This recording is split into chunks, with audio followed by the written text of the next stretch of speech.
Hey, good morning. Welcome to Monday. Sean, we got a full day, so we'll just get started, okay? Good morning, Commissioner Sean Rowe.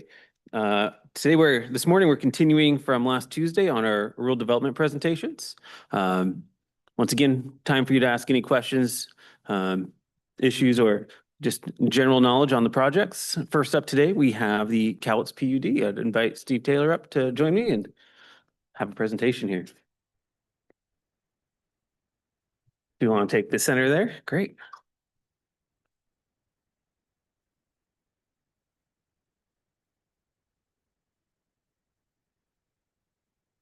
Right. Good morning, commissioners and staff. We appreciate the opportunity to present our grant application. Eat the mic here. There we go. My name is Steve Taylor, Director of Regulatory and Regional Affairs for Cowlitz PUD, and I have a couple of colleagues with me, but I would like to acknowledge Commissioner Dwayne Dalglish is with us as well. We have Doug Thomas, Senior Engineer, and also Mike Larson, another Senior Engineer. These are the guys that are the brains behind the system and build things and keep the electrons flowing throughout the community.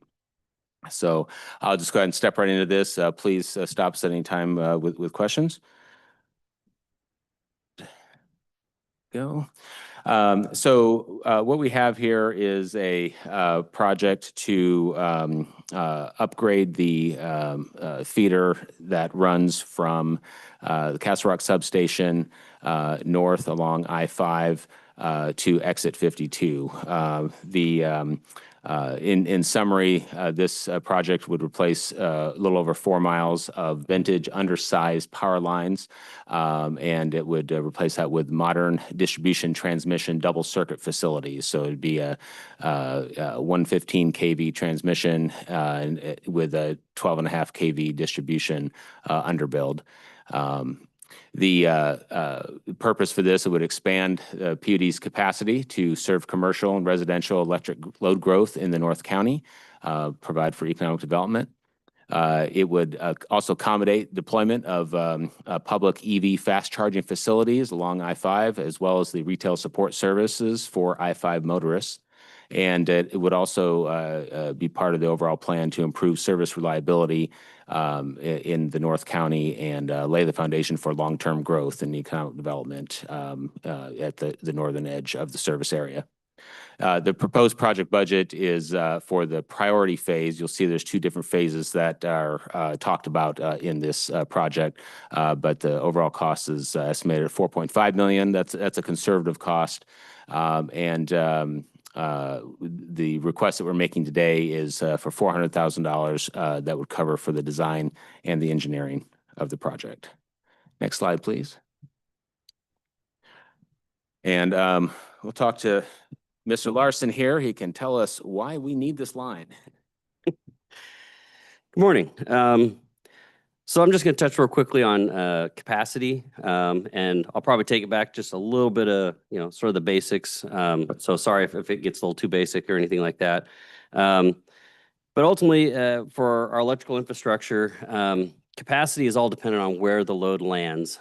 So there's a lot of good analogies, honestly, between electricity capacity and road systems and stuff like that, right? So if you have Disneyland land out in the middle of Delameter, the roads and infrastructure out there can't support the kind of traffic and stuff that would be needed, for example, versus something right up against I-5. So I-5 would be like a large conductor and Delameter is just a tiny conductor.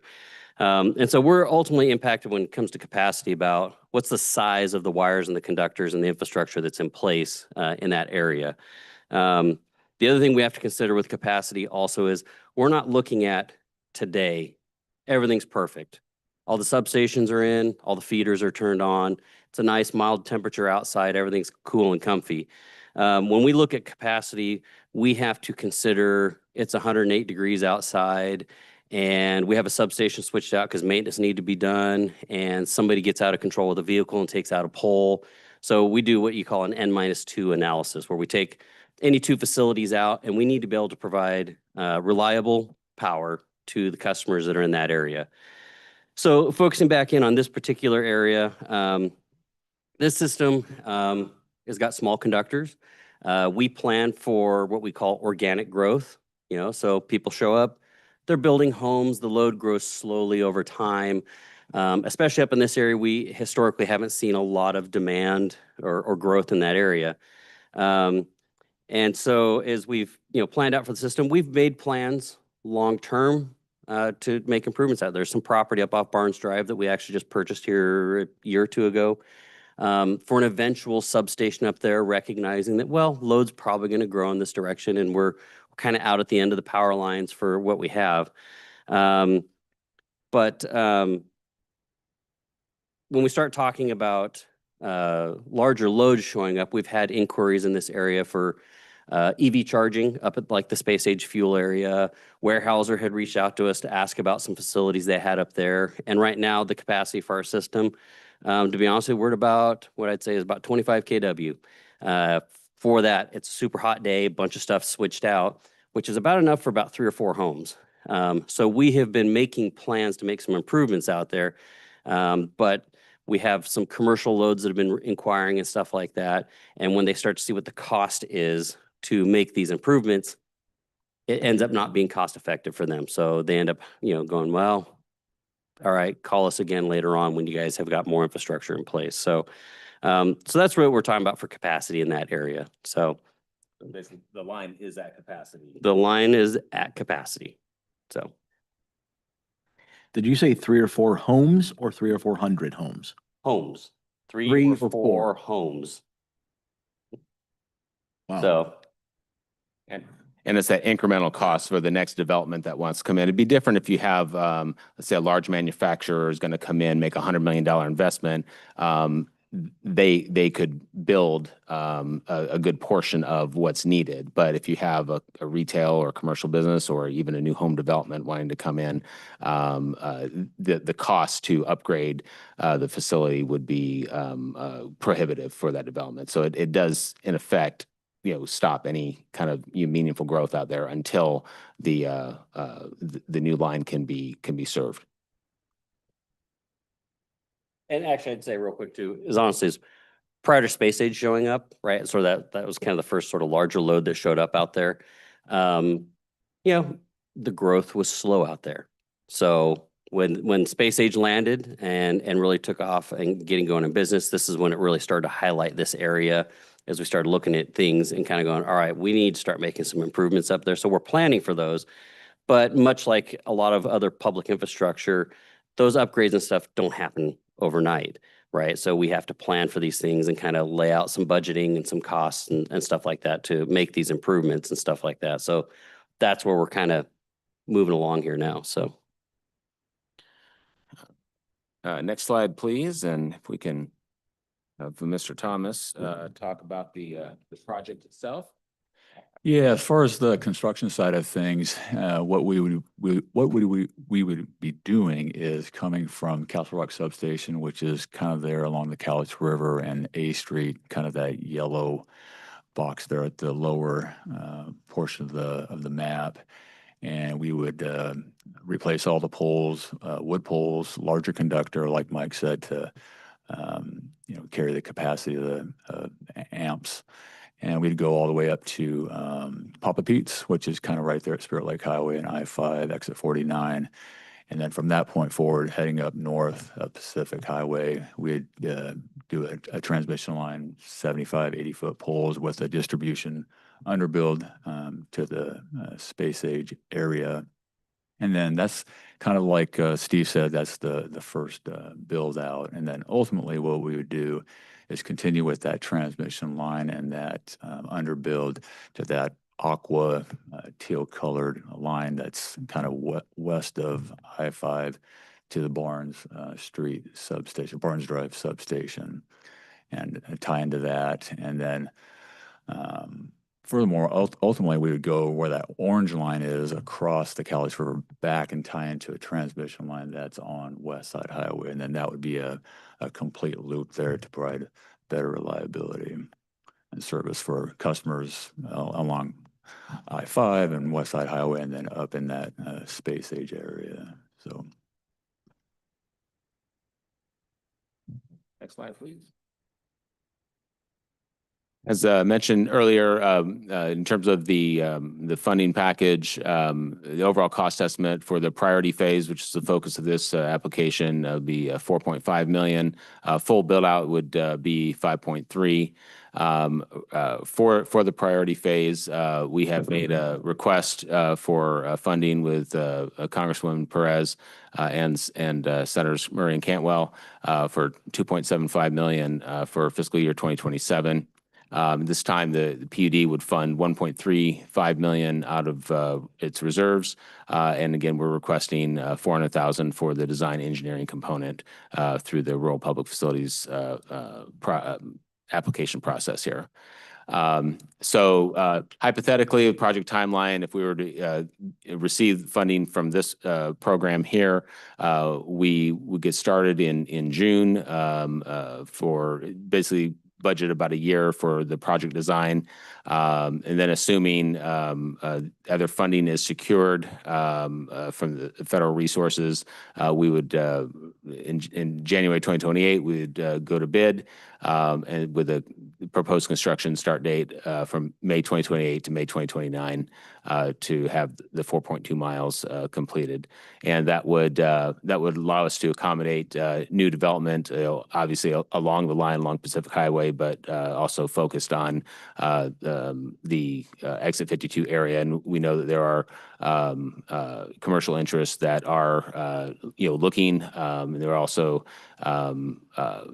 from a state policy standpoint in terms of EV fast charging build out to serve I-5 motorists, that would be a prime location as well. And next slide. Again, the overall benefits, this project, it promotes economic development, business expansion, job growth in the North County. It will accommodate new home construction in the north end of the service area, support public EV charging infrastructure and supporting retailers and other services for I-5 motorists. It would improve electric service reliability for existing and future customers, and it lays the foundation for future North County grid investments and that looped system. We do run into a lot of, throughout the north part of the county, we run into a lot of outages during storms and severe weather events. And with some of the grant requests and projects that we're planning, we're trying to reduce the number of severe outages serving various areas. So it allows us to get the system back online and customers' services restored faster as we can kind of take out chunks of the service disrupting feeders that are out there. So this would be part of that overall strategy. And just probably anticipating some questions, why hasn't this line been funded already? And as Mike said, prior to Space Age coming in there, we had just slow growth occurring in the area, and there was enough capacity to kind of serve the growth as we saw it. We always plan for capacity expansions as that organic growth occurs, but given some of the recent development and then what's being proposed, we believe this is a good opportunity for some type of economic development funding boost to help jumpstart that type of project. We would love to fund all these projects through ratepayer funds right now, but we know that would burden the overall customer base for maybe the benefit of few. And so we always have to balance out our capital projects and the capacity expansion throughout the system to keep the customers, our overall customer base in mind as we do make investments in the system. And thank you very much for your time this morning, and happy to answer any questions. So assuming this is completed by May of 2029, what kind of growth is it going to be able to handle once it's completed? That is actually a good question. So again, all of it depends where load lands, but I'll try and give it to you in numbers. So typically a feeder for us is at about, I'd say about 10 megawatts of capacity. A typical home is going to be about 7 or 8 kW. So the first phase of this, where we're doing a build out, stuff like that, we're not going to get 12 megawatts up there. I mean, I'll tell you that right now. We're out away from the substation, but it will substantially increase the capacity that's there. This is also part of laying the groundwork, though, for that Barnes Drive substation eventually. Whether that gets built in 10 years or 20 years depends on how the load grows. But landing that substation up there, now at that point in time, you're stacking in multiple feeders. So like I said, if you have a feeder can handle, about 10 to 12 megawatts, and we put 4 feeders out of there, now in theory, you could push 30, 40 megawatts from that substation to support that area, which is hopefully in my career, way more than we would ever need out in that area at that point in time. But this is really laying some of that foundational work. But with these feeder upgrades and stuff, we anticipate we should be able to support our usual continual organic growth, but also start to support things like some EV charging facilities at that exit for public access and those types of things as well. We understand some of the proposals for the area include, new, RV camping facilities, hotels, additional service, vehicle service areas. We could also support light manufacturing with capacity in this line. Just depends on how the land use would work, throughout the area between Castle Rock and Exit 52. So, opportunities are there. And that's why we feel this type of investment coming from economic development funds for public infrastructure, this is the right type of project to fund through that bucket of dollars. So that all works after May of 29, but between now and then, in my understanding, we shouldn't be issuing building permits because you can only handle 3 or 4, maybe 4 homes between now and May of 29 out there on that feeder. Yeah. So part of this comes into, again, what I was talking about earlier about how we model and plan, right? So 3 to 4 homes essentially comes down to is voltage drop, those types of things. So it's as much the quality of service as it is the reliability of service. So, I mean, honestly, today, when everything's switched normal, we could probably handle 50 more homes. But as soon as we have to start offloading, so we have to plan for those storms and stuff like that, things get a little bit trickier. So we start to get concerned about what the voltage levels are. We actually recently installed some voltage regulators up there to help support this. That's a Band-Aid fix, honestly, until we can get the rest of this taken care of. So as an engineer, I guess I can't say yes or no, you should be issuing building permits, but we are concerned about it. And there's a fair amount of load that essentially or I should say fair amount of load. There's load that has showed up that has asked about getting service out there. Not talking residential load, obviously, that we basically have told them, if you want to land, you need to pay for this infrastructure to get built out, to get in the time frame that you want.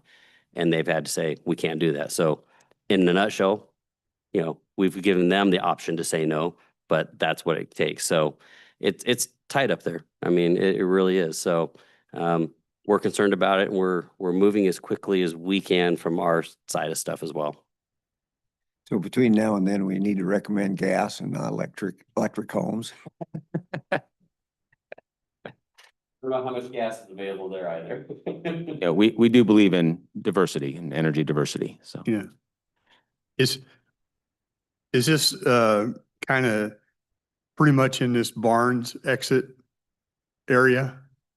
I guess what I'm getting at, if you go to the Huntington exit where Tappanee and stuff, and if they started doing commercial there, does it spread far enough that it handles that type of stuff too?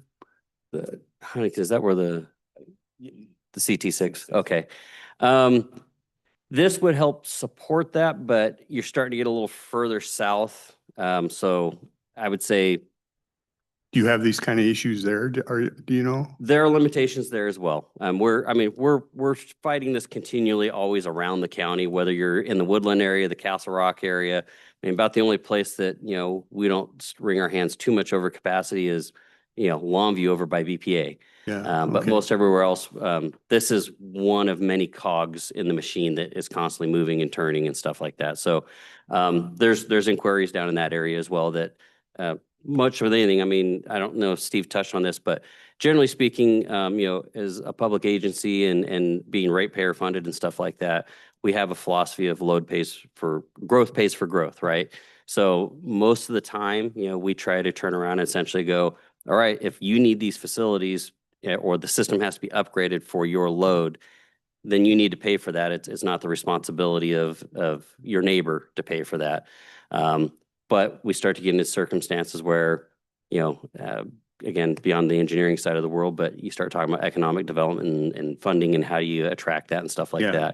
that may require a little bit more aggressive approach or some assistance from elsewhere. Gotcha.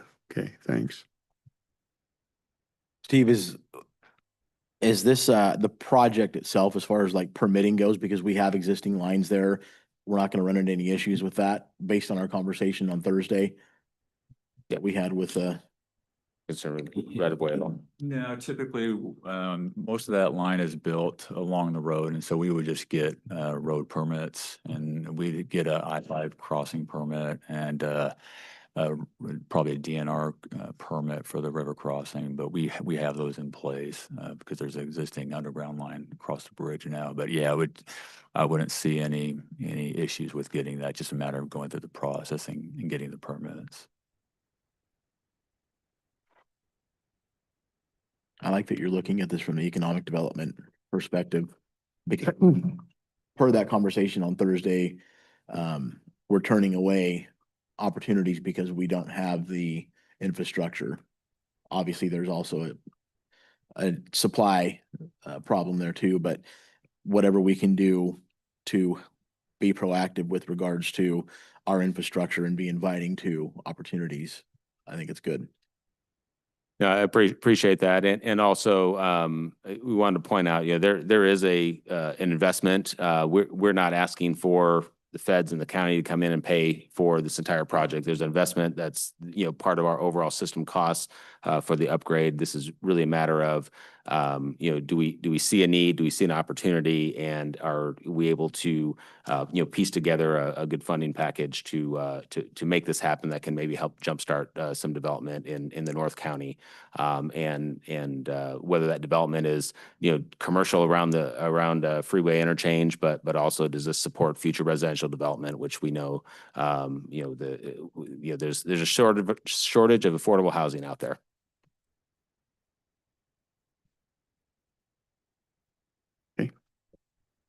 All right. Thank you very much, and have a beautiful day. Yeah. Thank you. Thanks for your time.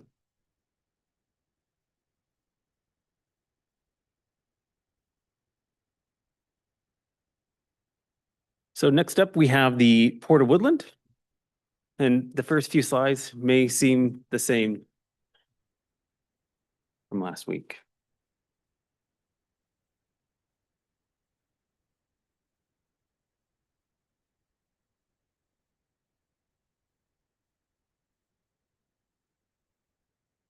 Good morning, Commissioners. I am Chris Herman. I'm the Executive Director at the Port of Woodland.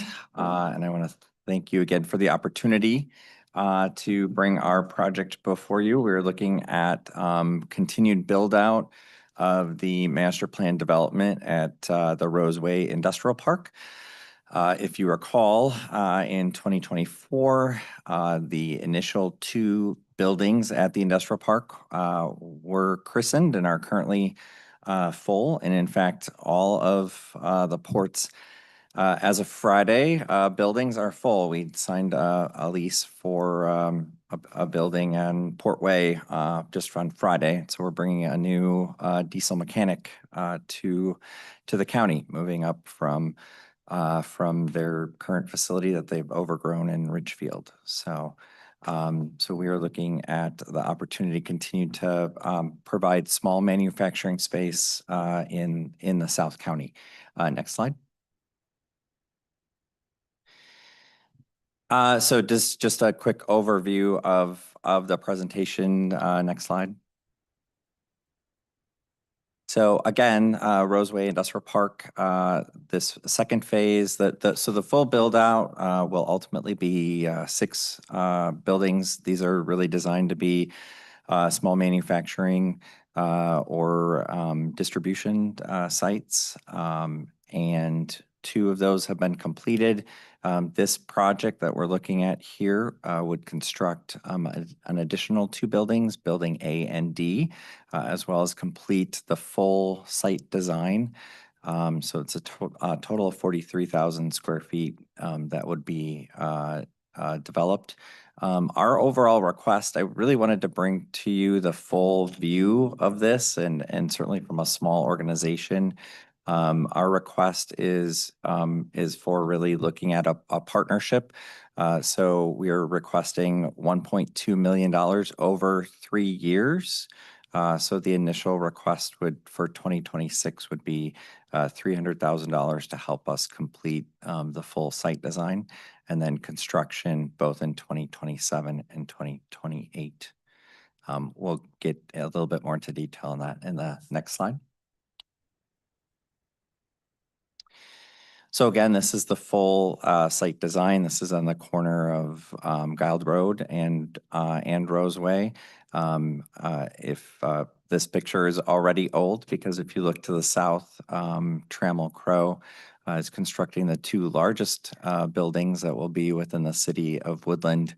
One, we do understand the 615,000 square feet has already been taken up. And so it really does show an incredible demand within the South County for development sites for commercial facilities. Unfortunately, as you've discussed a little bit or acknowledged, continued build out of additional acreage south of here will require more work in the way of developing sewer, procuring power. And so this spot is really sort of the next that is set. It's we have power dedicated for this build out, and all permits with the exception of our construction industrial permit are set, and that permit itself will only take a month or 2 to reacquire as we begin constructing. I guess one other thing, as far as we're looking at and having discussions even with our current tenants, a significant demand that we're seeing, and so we're actually reworking some of the site plans here, is for either trucking companies or facilities looking for drive-in or drive-through space. And so we're looking to see how we can modify the current design that we've had for these buildings to allow for that, and allow for those types of uses. Obviously, we have a big trucking demand, and with Taylor trucking moving to Woodland, we're beginning to see just sort of more and more companies that are looking to find their way to the Woodland area for a number of reasons, but certainly the ability of having a good quality of life and folks wanting to be able to work or start their day and end their day in the community that they live is a big driver for those types of companies. Next slide. So we have done in preparation for this a number of different planning studies. So the first phase of this project received federal funding through the ADA administration, as well as through Washington State's Community Economic Revitalization Board, both of which require planning to demonstrate the demand. And so for each of the 2 sets of buildings, we expect that there'll be 100 or more jobs created. And so that will generate over time $8.9 million in annual payroll. And then we annualize that over the initial 20 years of the development. Next slide.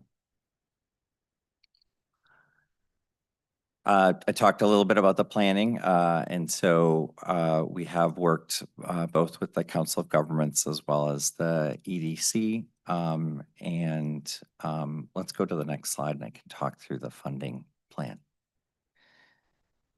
So we have requested funding through both the CDF and CDS programs with both our senator and representative Glusenkamp Perez for $4 million for this project.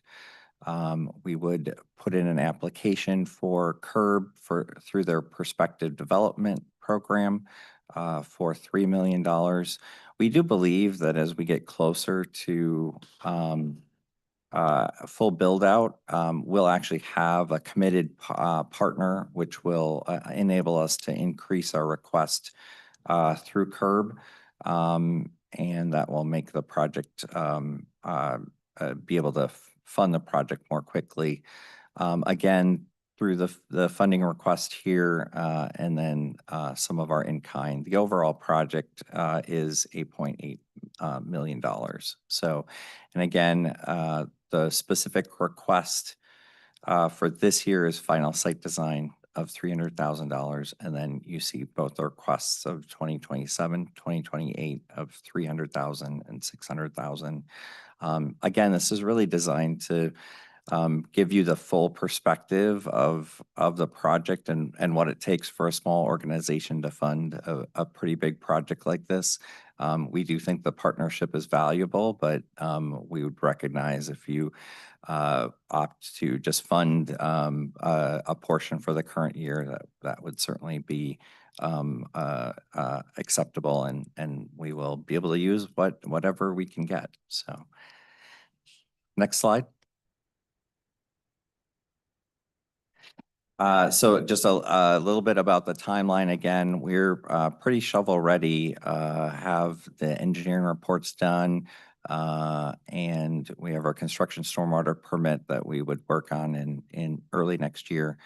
We would essentially begin construction in July of 2027 and be doing ribbon cutting in mid 2028.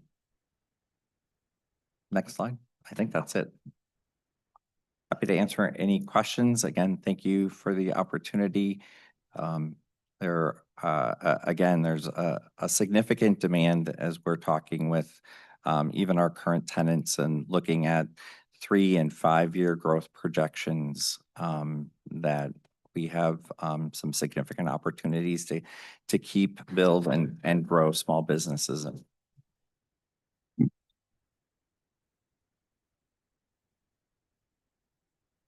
Chris, with regards to the expansion that you guys currently have going on, and you may or may not know this, what's the relationship with the landowners down there with you guys talking about expansion and growth? Is that gotten any better, or is it still the same? I would say, I mean, I think very deliberatively, my bosses, our commission, have said, hey, we need a reset. And so they brought me in as part of doing that. So I think stepping back, we're certainly trying to and putting a face forward of being more collaborative with the city, with the county, with all of the local landowners within the Woodland Bottoms and within the city itself. I think we're making small incremental steps, but it'll take time. It'll take, so we're working on it, but I think we're also trying to figure out our lane. So we have, I think, a unique opportunity to help with building out utilities and supporting private development.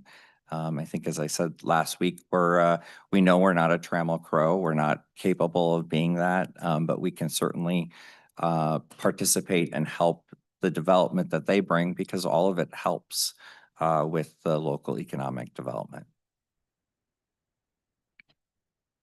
Good question. Thank you. Perfect.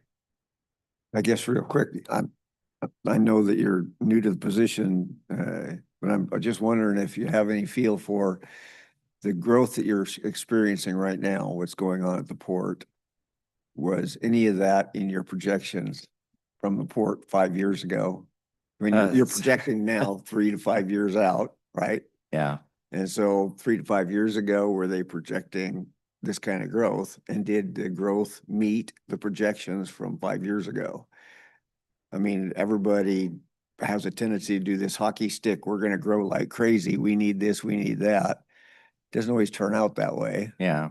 And Yeah. sometimes it exceeds the expectations. I mean, I'm not saying that it doesn't go both ways. I'm just curious what the financial picture was 3 years ago or 5 years ago. And is the port on track with that today? With our financial projections or with growth in Woodland? Growth in the ports area, the stuff that Yeah. you're managing, right? How much growth? Yeah, have I you mean, I seen? think it's certainly we don't have the property. I think that we probably wish we did, given the current circumstance with the amount of growth that's happening in Woodland. So we probably could be positioned a little bit better from that perspective. But again, I think, the port isn't going to be competing with the, large private equity investors that are coming in. And so it's really, I think it's a nuanced picture because we're really probably better positioned to support that type of development rather than being the ones that lead it. And so it's really, in my mind, it's about finding what our lane is and where we can provide the best support.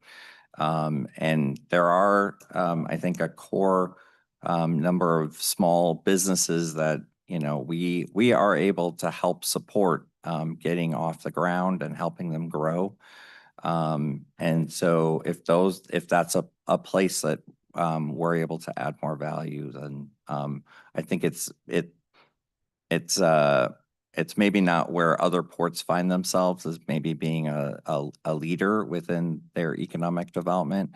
We're I think standing in strong support of all types of developers. I mean, we've got, I call them cowboys as far as some of the small but pretty well capitalized folks that are also developing as well. So, and it takes all of them, and we're figuring out how to play in the same sandbox. So, Okay, thank you.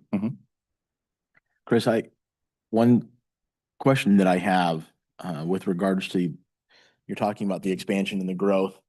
Can you just touch on the relationship with the port and the city with regards to the exit situation? Because if you guys are talking about expanding and growing and doing what you're doing, that has to be addressed.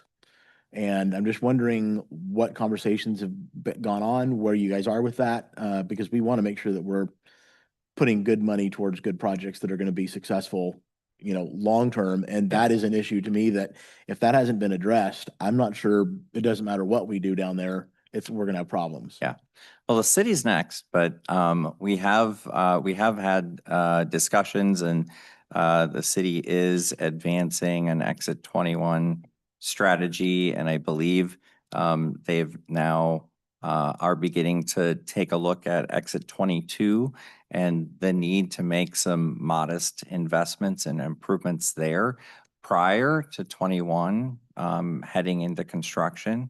And so I think those are the types of at least near term that to me that makes a lot of sense, because we're definitely going to be driving more vehicle traffic to exit 21, and in reality in the port's epicenter, it's all flowing to exit 21 or 22 anyway currently.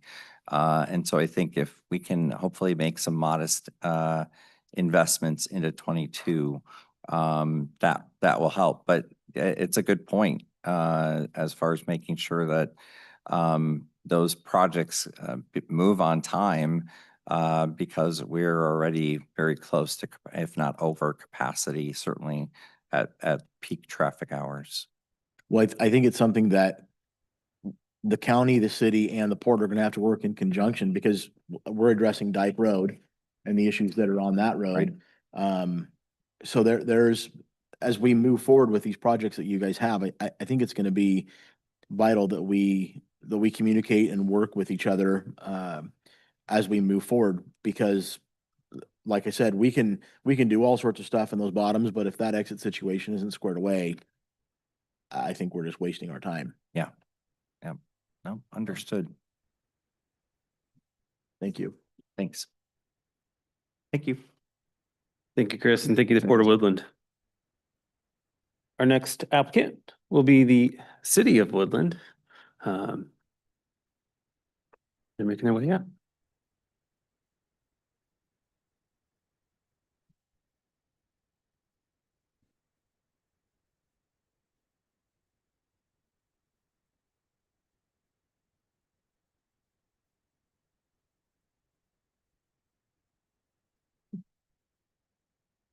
All right. Good morning, Commissioners. My name is Riley Bennell. I'm the City of Woodland Public Works Director. My colleague to my right is Catherine Michaelbush. She's the engineering tech for the City of Woodland. Thank you for the opportunity to give you a presentation on our project, the North Beacon Road Water Main expansion. Next slide. So the City of Woodland is seeking $576,000 for the North Beacon Water Main Expansion Project. This project is just across the Davidson Railroad tracks to the west. Prior in 2021, Rural Economic Funds funded a waterline crossing at the Davidson Railroad tracks.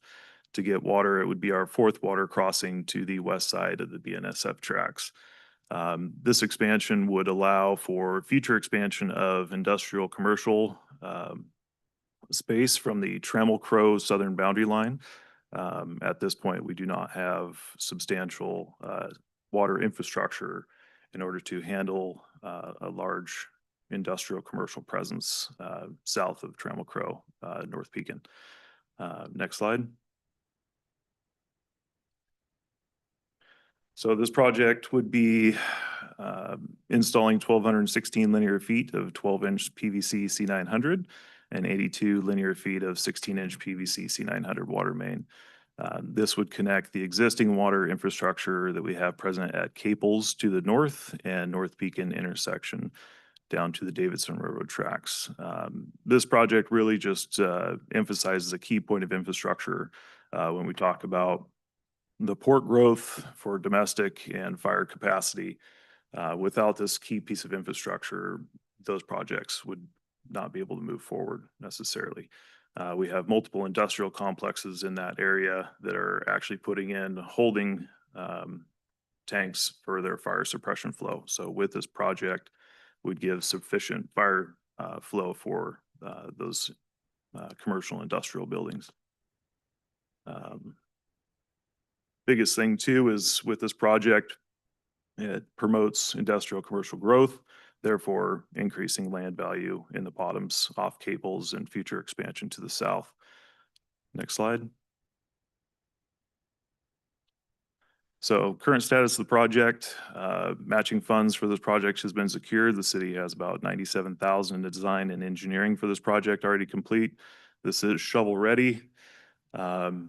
Engineering and design is to 90%, pending bid docs and bid.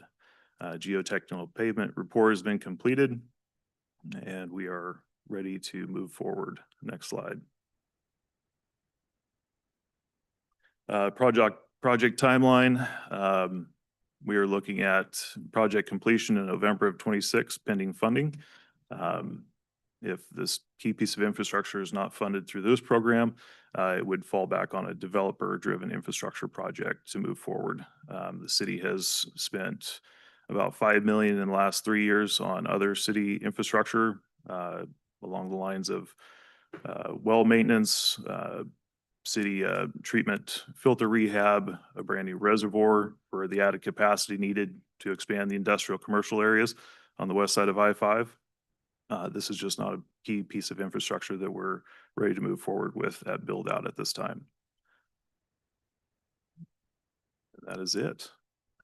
Riley, do you have anybody currently that you could talk to about them building it out, coming into that area? So we've had multiple conversations with developers on the Caples just south of Trammell Crow or the expansion of Roseway. it is a fairly substantial project for a developer to take on. It would take a pretty large land developer that's looking to take this kind of infrastructure on. We did in 2021, when funding was received to do the Davidson Avenue crossing, rail crossing, we did have a developer looking at the options at build out on Caples, but this project was a key piece of why they didn't actually move forward. It was just too costly.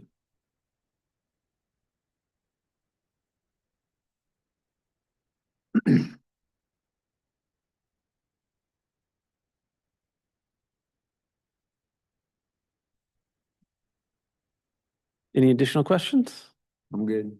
Pretty Thank you. straightforward. Yeah, we have, and just kind of touch on the question to the port earlier. The city of Woodland and the port of Woodland and the county have working very well together on addressing the exit 21 and 22 issues. So we appreciate their cooperation and the collective to see that project through as quickly as possible. Thank you, Riley, and thank you, City of Woodland. Thank you. Thank you. Thank you. Next application is going to be with the Port of Klamath EDC.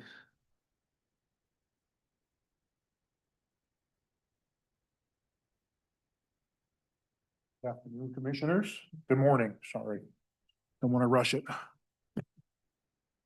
Just as a quick correction, this is not in my capacity as a Port of Kalama. This is with the 501c3 nonprofit group Envision Kalama, of which I am the treasurer.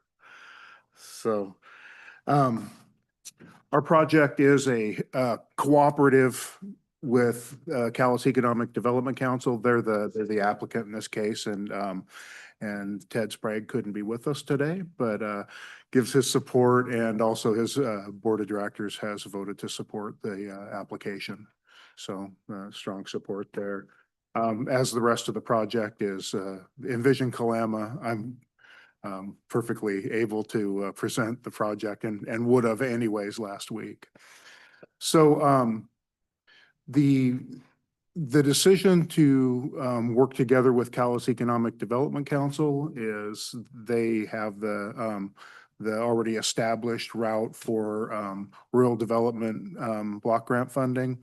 And that was a suggestion that we kind of work with them to achieve our goal with this project. Next slide, please. So the Kalama Community Action Plan,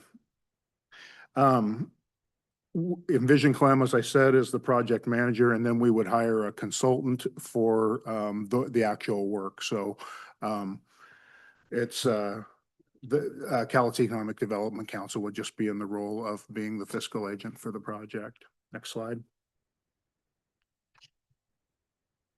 A little bit about Envision Kalama. We are a 501c3 nonprofit. As I said, we were established in 2005, and we were established to help build a clear vision of Kalama's future, improvements that could improve the quality of place and quality of life in Kalama. And we work through philanthropy, so we accept donations and we carry out projects to better the community, such as the murals that have gone in downtown. We'll go through some other things here as we move along. Next slide, please. So the Kalama Community Action Plan. Before Envision Kalama was created, there was a 25-year vision document and process set out for Kalama. And it was the early 2000s.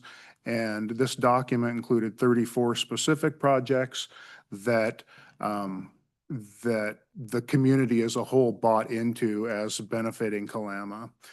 As you see, we've achieved 21 of those 34 projects. And with that, we've done some really fantastic things, you know, bringing the community together on things like the McMenamins Kalama Harbor Lodge, like the downtown streetscape and landscaping, Spencer Creek Station as a development, which is projected to bring 900 employees to the community.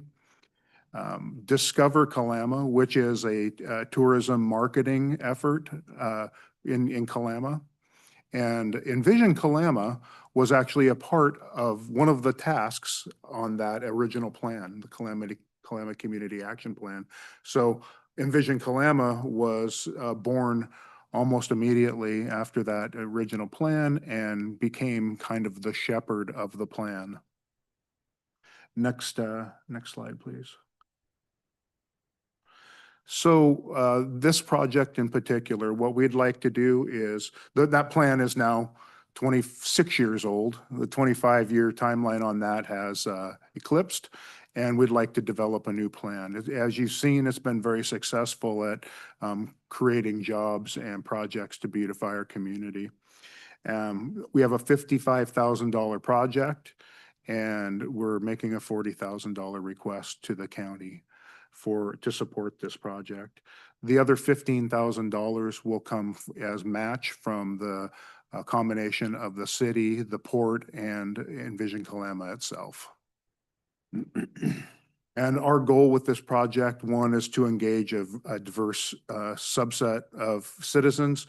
You know, demographics change over 25 years, and Kalama has as well, with a good level of growth.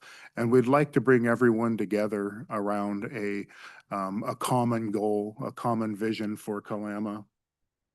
And then we'll solicit input from key leaders and thought leaders in the community to have more specific input into the project. And once we have that widespread input, we'd really like to do some branding work for everyone in the community to really come together around how we present Kalama to the rest of the world. And ultimately, we're going to develop a new Kalama Community Action Plan for the next 25 years of development and community improvement in the Kalama community. And when I say Kalama, I mean not just city, but the larger 98625, which ends up being about 8,700 citizens, I believe.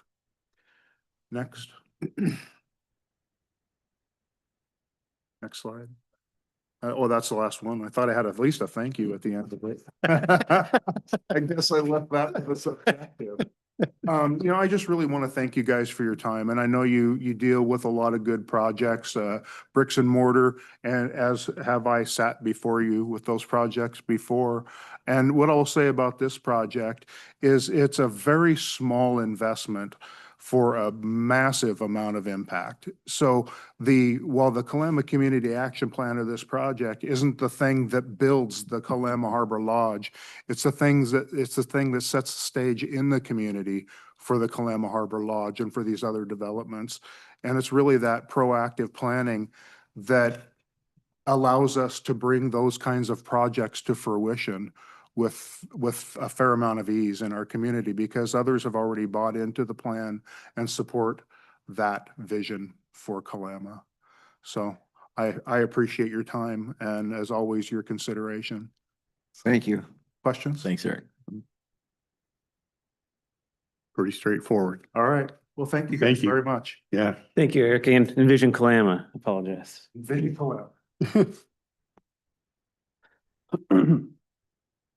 So this was the finalization of our first round of applicants. Tomorrow afternoon at 3:00, we will have another 5 applicants that will present. Okay. Thank you.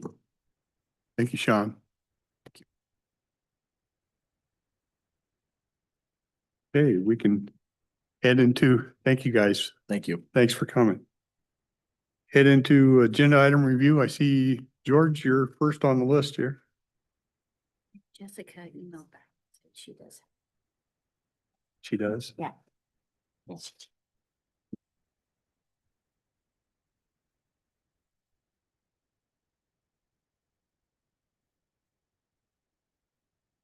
Good morning, Commissioners. George Moya, Juvenile Court.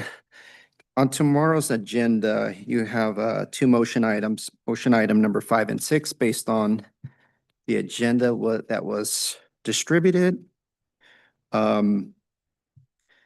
This essentially is regarding our juvenile detention contracts with Pacific County and Wahkiakum County. If you remember, we had an agenda review on April 13th. We discussed these in some length. April 14th, as a motion item, it was set over to June 2nd.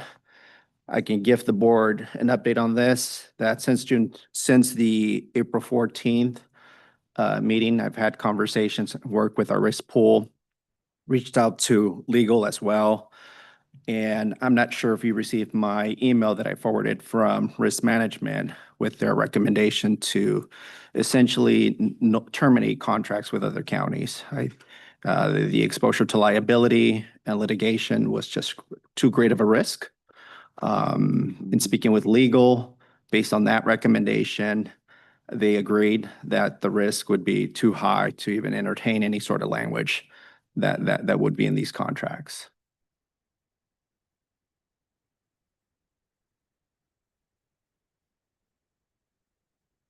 Well, George, I look at this a couple of different ways. First and foremost, the role that we play in subsidizing other counties and not forcing the counties to come together and go to the state and say, hey, something's got to change.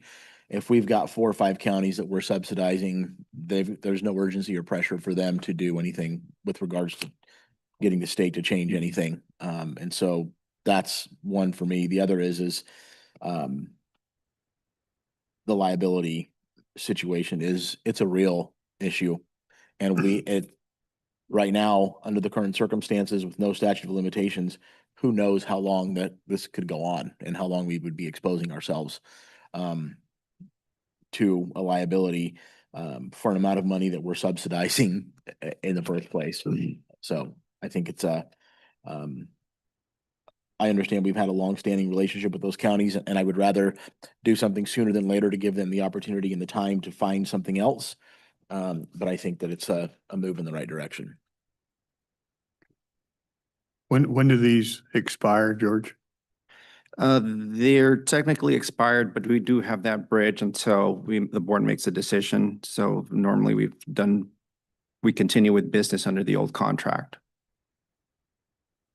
So I'm So you actually calculating, need a formal decision correct. tomorrow, and just the fact they're expired and we're not Correct. renewing them. That's correct, Mr. Chairman. Once the decision has been made, then we will proceed to communicate with both counties Okay, and send a letter. And based on the contract, I'll cite the verbiage on section M of, at least for Wahkiakum County, that states 60 days. So that's a 60-day notice. Okay. The one direction I'll need from the board is the 60 days, whether it be including all days, or are we talking 60 days of business days? Because that will have a hard deadline for the county. And I think I'll need some direction on that tomorrow. The contract doesn't stipulate if it's calendar days or. It does not. I was looking at it, it just says effective no less than 60 days after receipt of written notice. Okay. You know, I'm calculating 60 days, including all days, would be Saturday, July 4th. Or 60 days business days, only excluding weekends and holidays would be July 31st. 2 separate dates. I'd like to let the board know that Mr. Scott Jaco from Wahkiakum County is also here from Wahkiakum County. If you would entertain some communication from him to the board, I'm sure he would appreciate that. Yeah, absolutely. Absolutely. Scott, you can.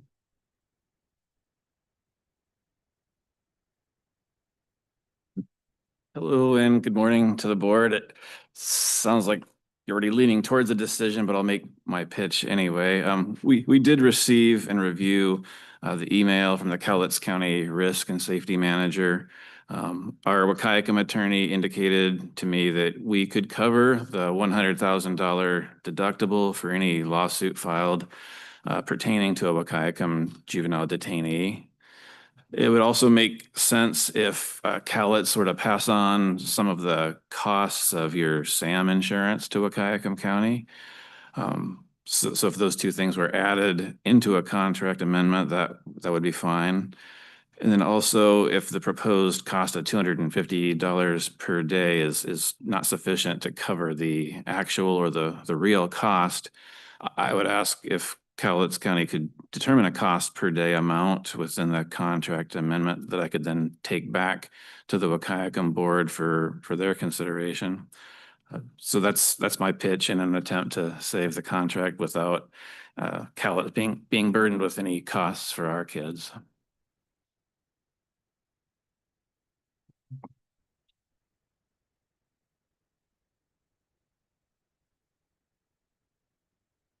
I appreciate the dilemma that both sides of this find themselves in, and the risk in this day and age, the way the risk hangs over everybody's head is not exactly a problem of our own making. It's just kind of got dropped on everybody. Thank you to the state legislature. I don't know that I know an easy answer to this. So you said you would be willing to have in the contract written that you would cover our SIR should something happen? Yes, from the Waukegan attorney said we could cover, I don't know what the amount would be for your guys' SAM insurance. I suppose George and I could work that out, but yes, we felt it was fair that we would cover some of that cost, sure.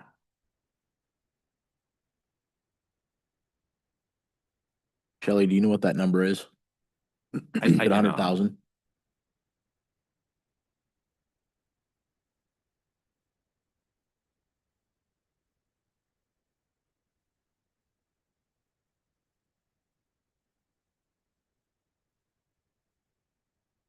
Mhm. Shelley Pierce, Risk Manager. I empathize with your county, obviously. In speaking to the risk pool last week, we're over 200 SAM claims. And as we've seen, some of them, these claims come up 20, 30 years later. And what the financial impact is today, who knows what that will be in 20, 30 years. So although our SIR is that 100,000, that won't even come close to a potential SAM claim. And also going back in records, just all the research and data that it all entails with attorneys and attorney fees. It's just a risk right now that the county can't feasibly cover. And so that's my concern, is that what costs are today, we don't know what those cost impacts will be on the county, which impacts our citizens, all things involved, 5, 10, 20 years from now. It was highly recommended from the risk pool that we dissolve the contract just due to the potential fiscal impact that it could have on our county. So that's my input. Unfortunately, I think a lot of counties are dissolving relationships like this because of that financial impact. So I just wanted to add that in there. And I'll leave it at that. Thank you. Okay. Any other questions? Commissioners? Well, Thank you. Well, thank you for your time. thank you. Thank you. Thank you. Public Works.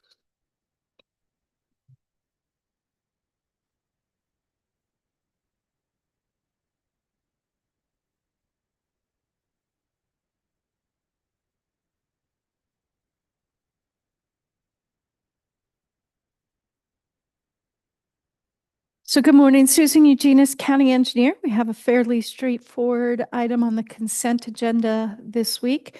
We have the execution for the 2026 Countywide Pavement Overlay Project. This project was awarded on April 21st for just over $2.7 million. We received 3 bidders and we awarded it to Lakeside for this amount.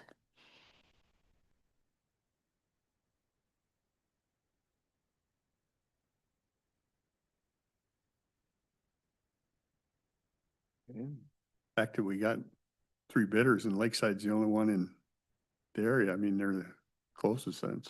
Yes. People outside the area looking for work, huh? We usually get 2. We usually get Lakeside and Granite. But this year, I can't remember who the third was this year off the top of my Who head. was the second one? Lakeside and who? Granite is generally the second bidder. Every once in a while, they'll sneak up and they'll beat Lakeside out. So it'll be interesting to see if, when they get their new plant established in Woodland, how close that competition becomes. Yeah. Okay. Thank you.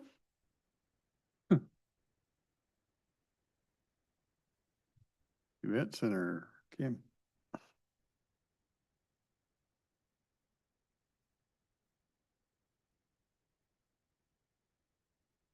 Good morning. Good morning.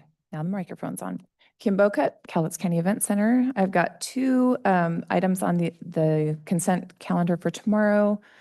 The first one is an agreement with Longview Rotary.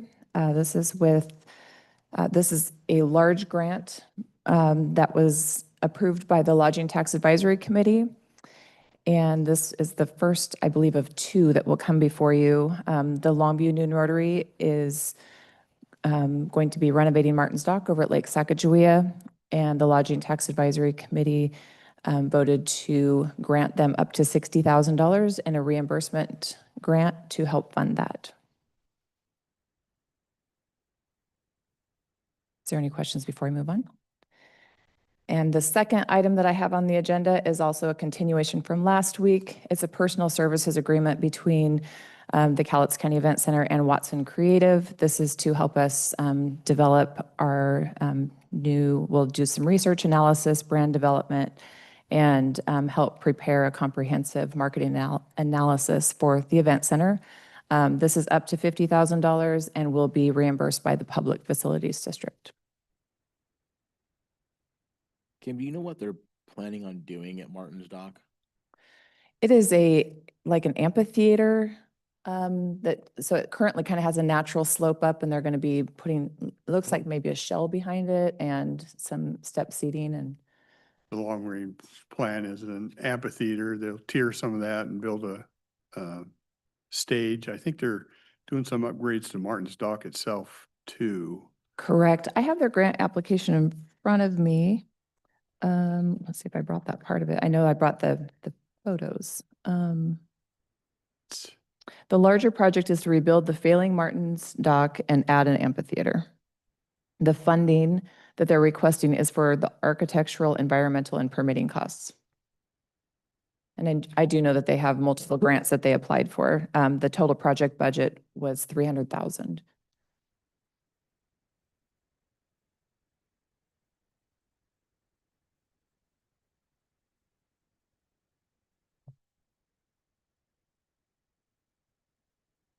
Any questions on those? Okay, All right. thanks. Kim. Thank you.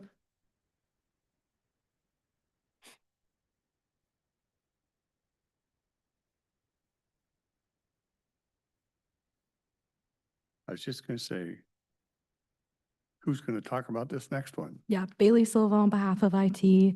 I'm just here to talk about item number 4, which is just rescinding the 2006 cell phone policy and updating it. It was just a very outdated policy that didn't support current processes, so I worked with legal and we just revamped it, and it added a more comprehensive list of like acceptable uses and misuse of a cell phone.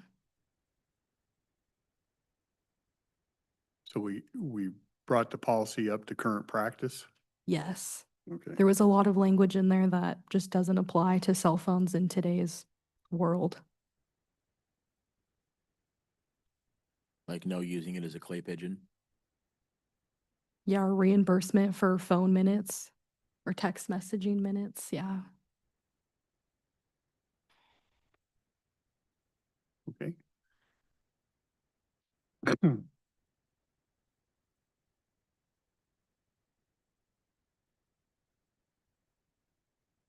I think that's it for agenda. Jessica, you had a couple things?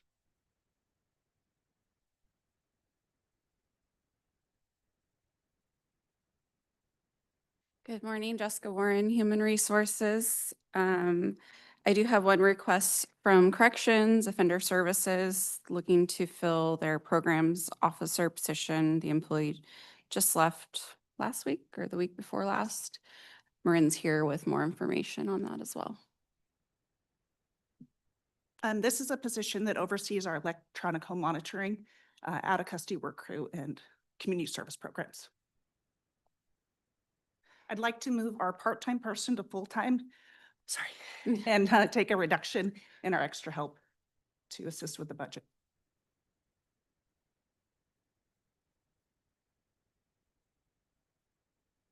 So to fill this, you're gonna take it part-time and move them to full-time and not replace the part-time? That's correct. Okay.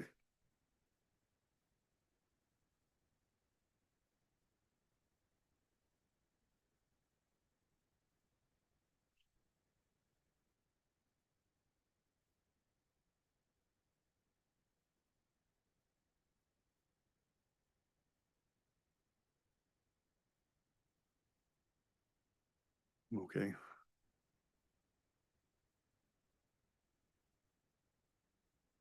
Is that a yes?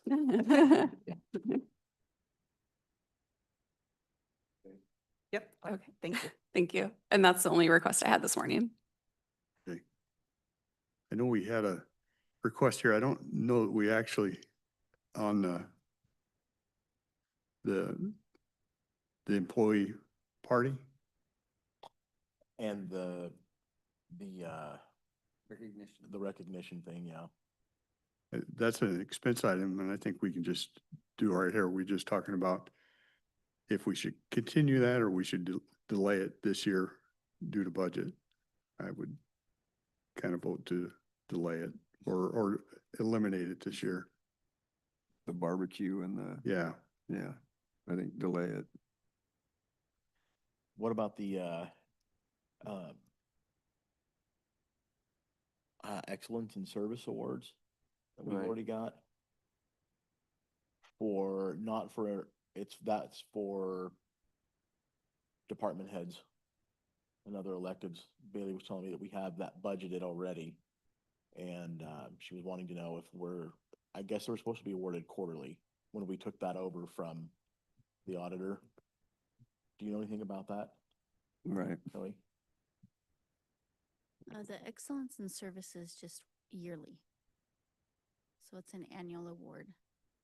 And is that for the It's the one we directors? do here. Yeah, and that one is buying plaques for the, Is your mic on? Yeah. I can't hear you. that one is for buying, Okay. is it working? That one's for buying plaques. So which one is it where she went through and bought like AirPods and different things that they can choose from if they get, that's the one I'm talking about. That's the longevity. So however many years, so if they're like over 5 years, 10 years, I believe. So if there's increments in each year, it gets a little bit higher. I think she already bought those this year. Yeah, that's why I was asking because Okay. she wanted to know if we're gonna be giving those out. Because they're already purchased. Well, Because they're already purchased. if they're already We purchased. should, yeah, Yeah. so we need to talk about it. Yeah, I would think it would be for 2027. I think we're all right for 2026.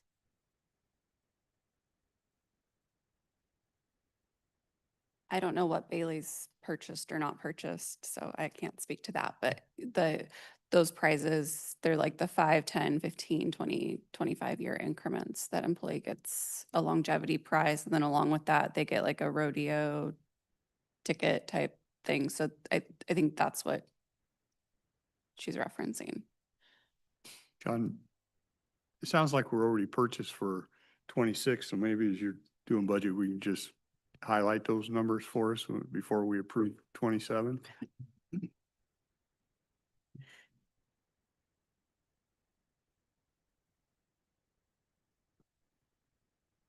Okay, so the awards that you're referring to are the Outstanding Professional Award, which is independent from the Excellence in Service. Okay. Yeah. And we've already bought those. No, they're budgeted. It's part of that employee recognition budget that we have in our office. So this is just completely separate award from what we've just talked about then. I didn't listen to everything. I came out here as soon as I heard you guys talking about excellence, but I just wanted to clarify that they are separate. And those are for directors and other electeds? Yes, the excellence is excluding directors, department heads, and electeds, and then the outstanding professional includes those positions. How much is budgeted, you know? there's, I believe, 19,000 in employee recognition, and then there's like 1,000 in retirement, which we pull the retirement plaques out of the retirement. And then the excellence in service and longevity items get pulled out of the employee recognition fund. I would say the bulk of that fund is used for the longevity. And what awards do you give for the professional awards? The same ones out of the longevity cabinet? I do not know if that portion of the policy has been used in the past. Yeah, to my knowledge, that award hasn't been given out since I've been here at Yeah. least, so 8-ish years. So we're talking about a budget item of $19,000. Yeah, and 10,000 of that is actually the barbecue, the employee barbecue.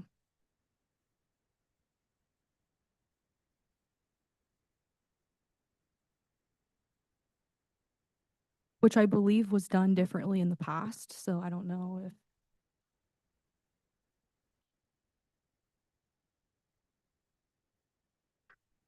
And that money comes out of what fund? employee recognition out of our office. Yeah. And it's already budgeted for 26. We've already got the money. Yes. So we're talking about 27. And that'll be something we'll highlight during our budget workshops for 2027, highlight those roles and those budget lines so the board can make an informed decision at that time. Yeah. And of course, if you choose not to run the barbecue this year, we can take advantage of those budget savings for this year as well.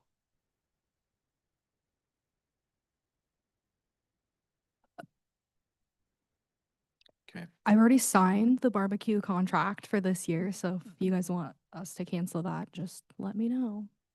Did you sign it with one of our own departments? Yeah, under the board's office. But you can cancel it at any time. Yeah.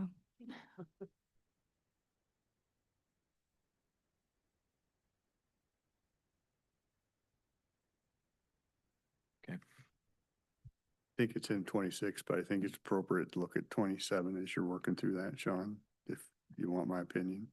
Yeah, we'll definitely highlight that for 27. Thank you. Thank you. Had one thing for you. I tried to see if, I didn't see you guys on here on the forest practices board on that land setback.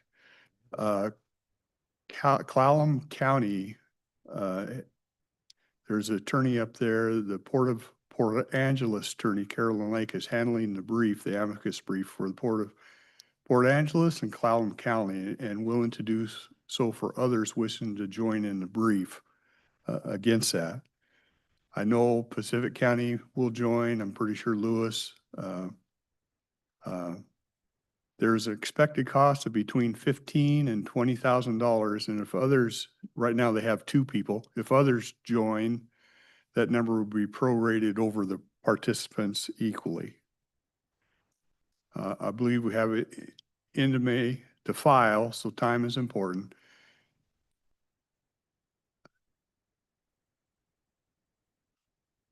So my question is if we want to be part of that. We've kind of indicated we have, but I don't want to make a. I'd say yes. Yeah. Okay. So you tell me if you kind of would like to be included, you need to contact Carolyn. So I'll send contact to Carolyn and tell them that Cowlitz County would join that. in. Okay.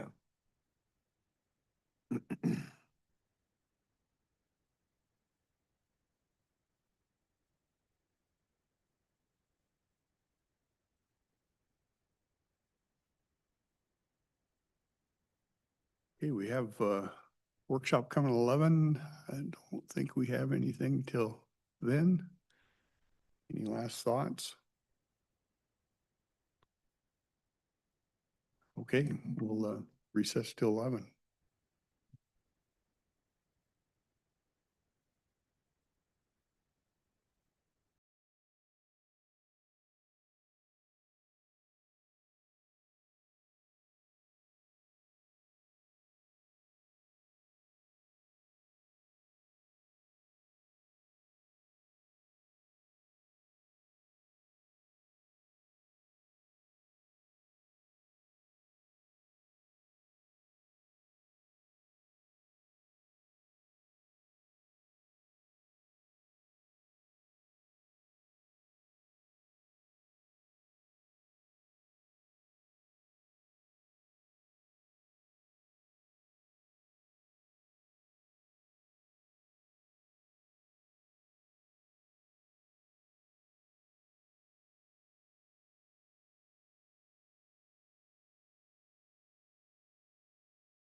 Okay.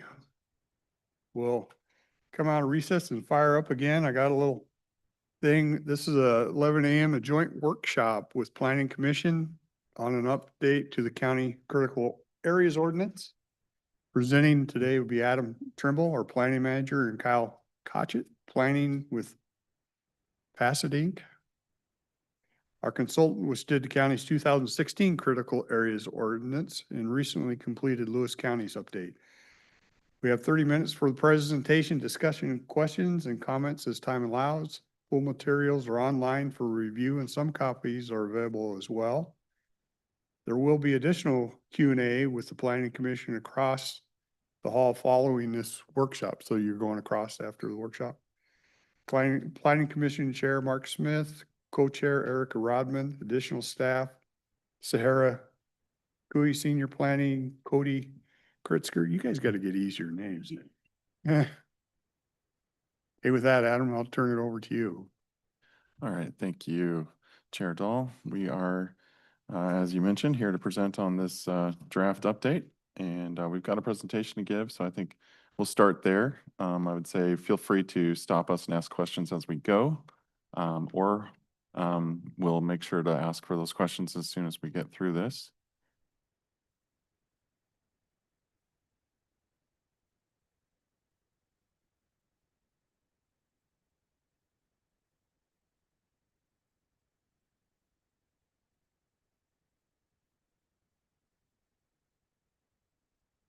All right.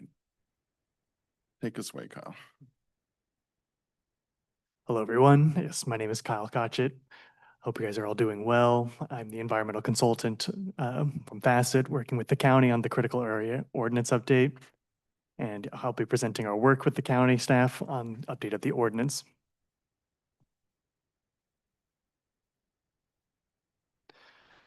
So today's presentation will briefly cover an overview of the project timeline, a summary of the work on the draft critical area ordinance, and walk through a few key points.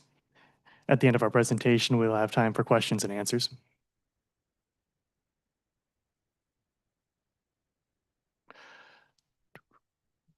So our anticipated timeline culminates in adoption by the Board of County Commissioners in July. So far, Facet has been working closely with the county and has prepared a draft best available science report, a draft gap analysis, a draft CAO. Adam Trimble, the planning manager, has also introduced the project to the Planning Commission. Looking ahead, we plan to initiate the Commerce 60-day notice and the SEPA notice in May, followed by a Planning Commission public hearing in June. And these steps will keep us on track for adoption in July.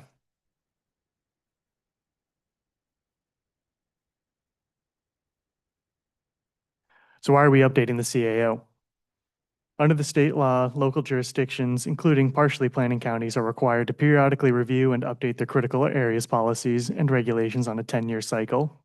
Cowlitz County last completed this update in December 2016.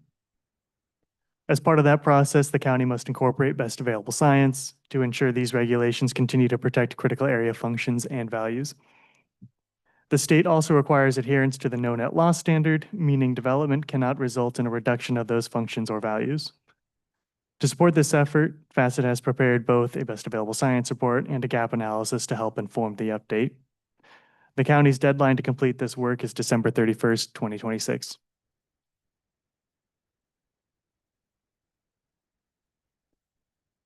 So the key points we'd like to cover. Are you okay with questions along the way? I'd like to keep them to the end, Okay. if that works best. So key points we'd like to cover today are updates to the wetlands regulations, updates to the riparian habitat area widths, update to reasonable use exception provisions, and the inclusion of public agency and utility exemptions.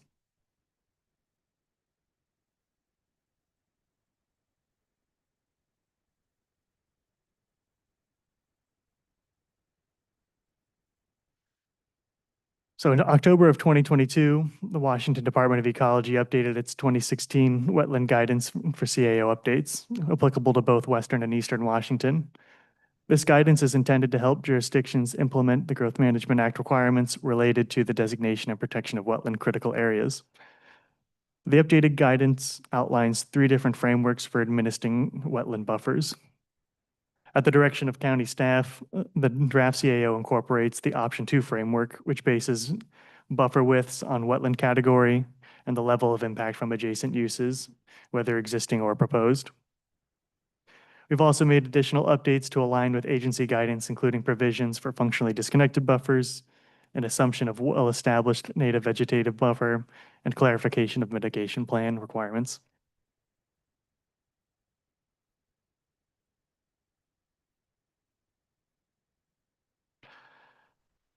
So in 2020, the Washington Department of Fish and Wildlife updated its 1997 guidance on riparian ecosystem management. This guidance is intended to support the protection and restoration of riparian areas to maintain water quality, watershed function, and wildlife habitat. A key update in this guidance is the introduction of riparian management zones based on site potential tree height, or SPTH. This approach considers the full ecological function of riparian systems, including bank stability, shading, pollutant removal, and the recruitment of large woody material. SPTH is based on the expected average of maximum height of the dominant tree species at 200 years. Using WDFW's mapping tool, Facet staff found that much of the county stream network falls within the 230 to 256 foot riparian management zone width range. Our analysis removed data from commercial forestry lands.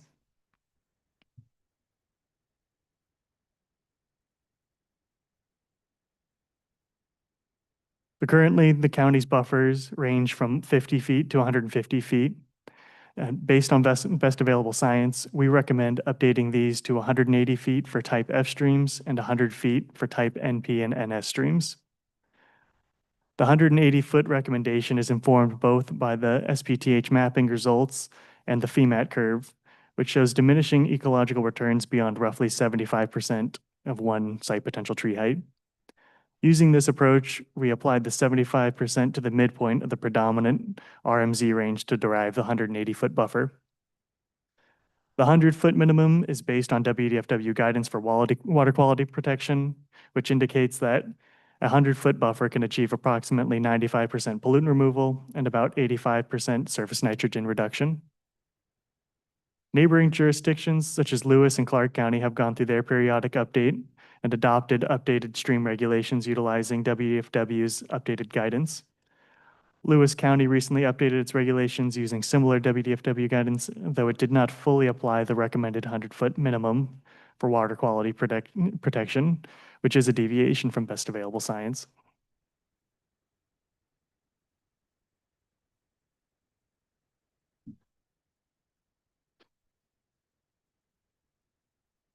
The county currently does have reasonable use exception provisions in their code. The reasonable use exceptions are mechanisms that allow local jurisdictions to provide relief from code requirements when strict compliance would leave a property with no reasonable use.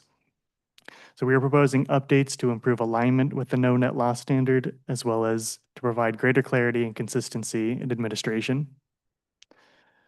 Under the draft CAO, we propose an administrative approval pathway focused on prescriptive allowances for residential development. This approach, based on frameworks used in other jurisdictions, applies a sliding scale tied to lot size, with development generally limited to no more than 4,000 square feet and required to be located in the least impactful area of the site. The second pathway addresses situations where the administrative allowances are still not sufficient to allow reasonable use.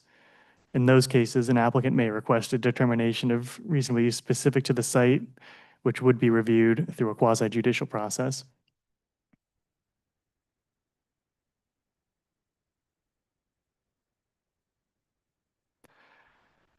And the public agency and utility exception is similar to in concept to variance or reasonable use procedures in that it balances critical area protection with the need to accommodate essential public services. Under this approach, a public agency or utility must demonstrate that no practicable alternative exists that would result in fewer impacts to critical areas, and that the project has been designed to avoid, minimize, and fully mitigate those impacts. The Washington Department of Commerce Critical Areas Handbook and Ecology Guidance both provide sample language, which has largely been carried forward in the draft CAO.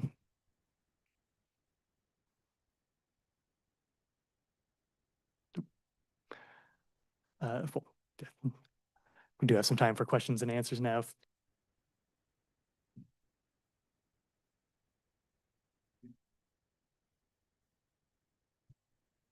You stated in here that Lewis County is shorter by 25 feet. For the type N and type S streams. And what was their best available science to allow them to do that, or their judgment? They did not provide an argument, to my knowledge, to deviate from BAS. That was adopted by their Board of County Commissioners to go lower than 100 feet for those type N and NP and NS streams. And has their critical areas ordinance been adopted by the state at this time? It was adopted locally, I believe in December of 2025. I guess my question is more back to buffer zones themselves. Early in my training and planning, there was no scientific proof that buffer zones actually accomplish the goals. What have you found and where could we see that proof? That's a good question. Yeah, we're mostly working from the ecology guidance that's, promoting. Guidance. Mhm. Yeah, so they're providing us with synthesis of the science, so that's. Oh, I have a Realtors Association. I was at a meeting where the key players were talking about buffer areas. The statement was made, how did you come up with these? The answer was, are you ready for this? It made the most sense at the time. And I don't see that as scientific. Okay. I have to say, I agree with your statement. It's funny that I appreciate all the work that's been put into this. So I just want to preface that, but when we get terms thrown at us like best available science, that's so that if you go against it, you're not choosing the best option, which to me is a load of malarkey. Because there's so many instances where best available science is not best. Science goes to the highest bidder and he who has the loudest voice. And that has been proven multiple times just recently. I mean, you can look at the Fish and Game, the board of our fish and game department, and it's proof that best available science is not in the decision-making process whatsoever. I do want to say that I am very grateful for the work that has been put into Cowlitz County's plan with regards to helping us mitigate a lot of the stuff that is in a lot of these plans because yeah, I do have issues with a lot of this, but I'm grateful that Adam has put the work that he has put into it and getting it to the point that we give our citizens options and not just have things shoved down our throat, for lack of a better term.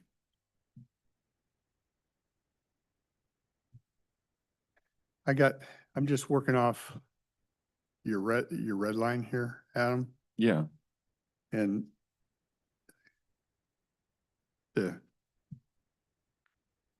all of us could probably harp on best available science. I saw it in action on the Forest Practices Board with the buffers. Right. Yeah. We've been following that. They had science, and Wasack met with head of ecology 6 killer, and he basically told them, this is pretty close to a quote.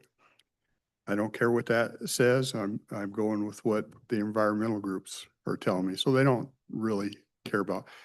Is there any definition of best available science? Can a county define it for themselves? Do we have that ability, or do we have the backbone to maybe put it in there and let them scream? You know, we've investigated that same question, certainly.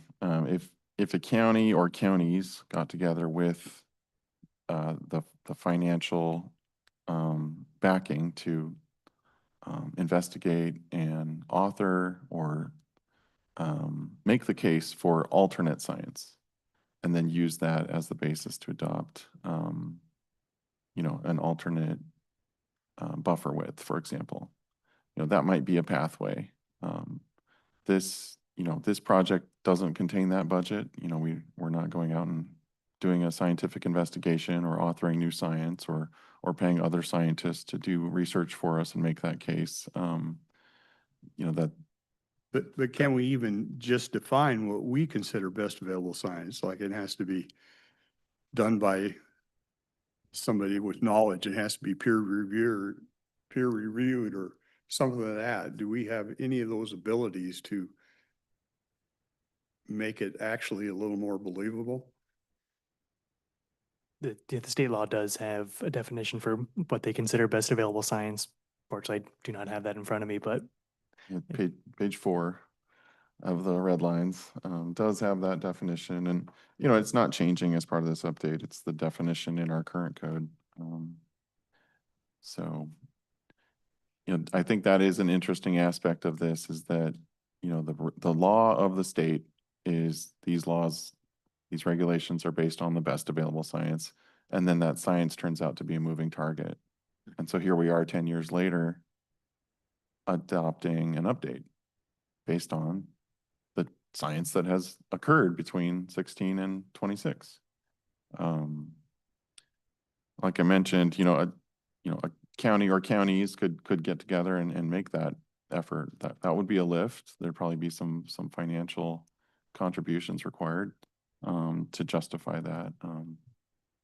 But you know, when I approached this update, I approached it knowing that the laws of the state require this, and they also allow a whole toolbox of tools for property owners to mitigate the regulations, to engage with the options like buffer averaging, reduce it here, increase it over there, mitigation, impact it here, compensate for that there.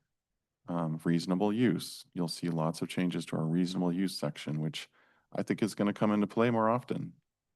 People are going to come to us and say, look, we understand this is the regulation, this is the buffer. We reasonably can't develop our site. And they'll make that case. A lot of the times it'll be an administrative review kept at the staff level. So that's another tool. We've also worked with Facet to incorporate a number of new tools, such as voluntary stewardship, people who are engaged in agricultural activities. They actually don't fall under critical areas as strictly, and they can go through the conservation district to basically do their agricultural activity and do the least impact to the critical areas on their site. So if you're doing Christmas tree farming, raising animals, you have a case to make that some of your property isn't subject to these rules. Same thing with properties along our major rivers, shorelines of the state. They're going to continue to operate under the 2016 code. They're not going to be subject to this this update until 2031 when that ordinance is updated. So we've done a number of things to carve out, exempt, and or provide a whole suite of tools and allowances for developers to kind of be able to develop in the way that they have been in this county historically. You talk about agricultural activities. What are those defined as, and how easy is it for a property owner to put themselves into agriculture? Can we just define the county as agriculture until taken out? Do you know more about VSP, or do you want me to? Yeah, I'd be glad to let you talk more about VSP, but it's an existing, has to be an existing use in order to qualify. Yeah. And then I believe also it has to be designated as agricultural land too. Is that correct? I don't think so here. Okay. We do have several areas that are ag lands, but we recognize that ag lands occur, agricultural uses, including tree farming, occur all over the county. So, yeah. Can we just say Cowlitz County, in the county, it's all agriculture? I mean, I don't think we want to do that. I mean, we have a lot of heavy industry, we have dense neighborhoods, but you know, I think working within that framework of what is voluntary stewardship, you know, there's room, because I think people, they plan out their dream home over a year or more, right? They're searching for the property, they're preparing, and so that might be an opportunity for them to establish that Christmas tree farm, that agricultural use in anticipation of, you know, the site plan that they have in mind. And if they have enough property, they're going to avoid these areas anyways, right? So avoidance is the first option. And then you don't have to engage with this code. So Let's just think of 180 feet with 1,000 feet of river frontage. That's 4.13 acres. That a property owner has lost the use of. Yeah, I know how Yeah. it's a taking, and that's, even if they don't plan to use it, they should have a right to do. they should be compensated nicely for it if they can't use it. I want to go back to this best available science. To me, science is somebody puts forth a theory. I don't care if you're Einstein or if you're the neighbor next door, but you put it out and other people around the world come shooting at it to see if they can disprove it. And if your science is solid, it can't be disproven because you've got the background, you've done the tests, you've done the things to prove that your theory is fact, not fiction. So on this best available science, just the term strikes me as somebody sat down and said, this sounds like a great plan. We'll evaluate it 10 years from now and see if we're right. Right at the minute, I guess I would ask, where's the proof that this is going to work the way that somebody says it's going to work? Where is the background that says this is a proven science? Because I can sit down and I can draw all kinds of damn theories about doing this and doing that and say, hey, this is best available science because you haven't done it. I did. So in the meantime, I can't imagine somewhere somebody's got to have some background in this. If they can't prove it, it's not science, it's somebody's theory.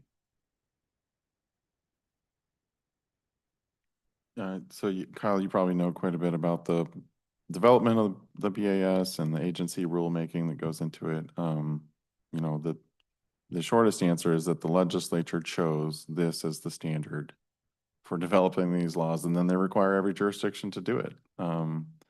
But we did produce the best available science report, you know, which references those studies that the agencies are the ones following and then adopting and using rulemaking to incorporate as the best available science for this state. And the legislature backed them up by making that the standard for all jurisdictions to follow when developing these rules. But yeah, we do have that BAS report. We can also bring in Fish and Wildlife. You know, you saw Dave Howe in here, I think 2 weeks ago. You know, he can speak to this. We've engaged with their staff. So, you know, they understand that the dialogue is this. They work for that agency. It's a large organization. But yeah, it does basically come from that choice by the legislature to adopt that as the standard. I wouldn't expect Fish and Wildlife or any other agency to come in here and say anything other than best available science. They're going to point to the same thing. Yeah. The language passed by the legislature is best available science. Just to give you a brief history, from the 2016 time, we faced the same questions that you're all raising. I think that the staff's done a good job in keeping what we tried to do in that framework in 2016, and that was to get options. Because to every best available science, as you know, everything changes, and you have an option. And unfortunately, the property in Cowlitz County is shrinking, developable property. We're going to be facing more of this because we're moving into critical areas and people want to develop those. So it's going to affect our lot sizes a little bit. That's one area that we can do that. While we're reviewing the comp plan too, at the same time we're bringing it up. Areas of opportunity can be identified in that, like we did with the comp plan before, and you can help property owners and developers get through this best available science to Cowlitz County. The farming is an interesting one where you can break out 1 acre out of a 5-acre parcel and have forest lands. There's a lot of different type things that you can, come up with to try to assist people to utilize property. But the big thing to recognize is that we're going to see more problems with land because there's less desirable land available. And that's one of the things we're running into. But just the choices are like with using the tree height. Trees grow. So, I mean, you base it today, it changes tomorrow. So you're not going to have to back up everything after the tree grows from 50-foot height up to 60-foot height or elevation. There's a lot of options in here that unfortunately the property owners and our staff will have to learn more of to how to assist people to be able to, to utilize their property. But it's not based on the county level. It's based from, unfortunately, the state. Yeah. So, but one suggestion we did in 2016 in my notes that I saw that never came about was we have an association called the Association, Counties in Olympia. And if the counties utilize them harder, that would be the best group for us to be able to lean on to try and get some of these things better defined for our rural communities, of which there's 36 counties that are more rural area that would be a benefit, because then you're united. So if they came up with, like Adam was pointing out, the best available science, that might be something to lobby them for, is to come up with some direction. Well, I wish they were stronger, Mark. I sit on that and I ask them why they aren't fighting this forest practices board. And they say, well, it's because some of our counties want it. So they're not going to go to bat for you much as that pains me to say. You would wish that they would. So when I look at these things, I get what you're saying, but it just, so we try to build something so we know how to help somebody, and it's their damn property. Well, why does it just grates me that they have to have their fingers in everything, and our job is to try and find ways to work through our own policy we can help. And that's fine as long as we have the right leadership sitting down there. When you get the other, then they use all this stuff to, anyway, I'll get off the soapbox, but I find it very frustrating that property owner never really has their property. They're always subject to something. I keep looking through your red lines, and on page 25, I see there's a maps depicting delineated and mapped critical areas and require buffers on site, including buffers for off-site critical areas that extend onto the project site. Private property cannot be accessed without permission. Therefore, assessment of off-site critical areas will either be conducted with neighboring property owner permission or estimated by a qualified professional. These are one of these things that I think is fine as long as I know you're sitting down there. I know Tracy's sitting down there. But it also looks to me like if I'm driving by and I see something's not right, then do I turn into a police action? Where does that stop, and how do we control that? I'm sensitive to these kind of things, that we open this door and then somebody uses it in the wrong way. And somebody that's not doing anything all of a sudden gets this note from us that, hey, so how do we protect them from that? Well, I appreciate you bringing attention to that, and that, let me know if I'm wrong, Kyle, but this is optional. This is kind of us doing a best practices thing with our update in terms of what to turn in so that we can properly evaluate your project. I don't know that we have to do And this. I think it's fine. If they've come down for a permit, then I would assume you'd have permission to be on their land and do that. Yeah. The part where we don't have permission, so we're gonna get aerial views, or we're gonna talk to the neighbor what you're doing. I could speak. Me, I'm starting kind of move into police action, and I'm going, huh? Just, yeah, the way I've seen this used in practice is, there's a wetland mapping that's showing a potential wetland offsite that could be encumbering a property. But, a qualified professional is not allowed to go out onto the neighboring property because the property owner doesn't want them delineating the wetland on their site. The way it then just gets used is trying to visually assess where that delineation would be to distinguish or to delineate where the buffer would lie on the subject property in for permit.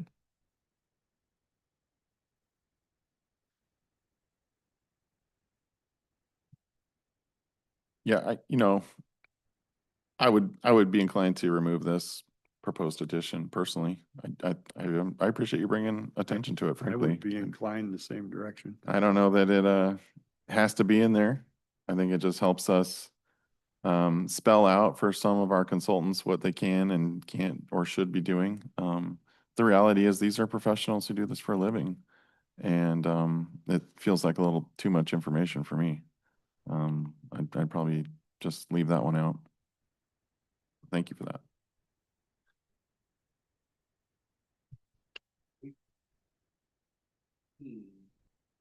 Creeks and tributaries, this could be fairly major change if we would go to 180. Yeah, and I tried to emphasize it, but a lot of our major rivers are shorelines of the state, and they'll continue to function under the 2016 code. So those buffers will not increase for riverfront properties where it's a shoreline. I was specifically talking about shorelines of the state. So of those major rivers that you mentioned, those properties are going to continue to function under the 2016. But yeah, streams. Mhm.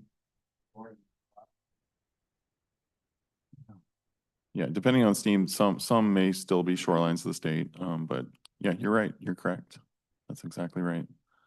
Streams and then the seasonal streams, right? They're also seeing an increase. I would note in terms of laying out a site and developing it, as I understand it, there's a water quality requirement for septic systems that's already 100 feet. So at least citing that system, they're already observing a 100-foot buffer, so it won't be a change for those pieces of the puzzle when you're laying out your site. And then I've worked really hard with our consultants to preserve the 100-foot as an option for septic siting, kind of no matter what, that type of infrastructure is kind of a one-time impact. It just really has to go where it goes, right?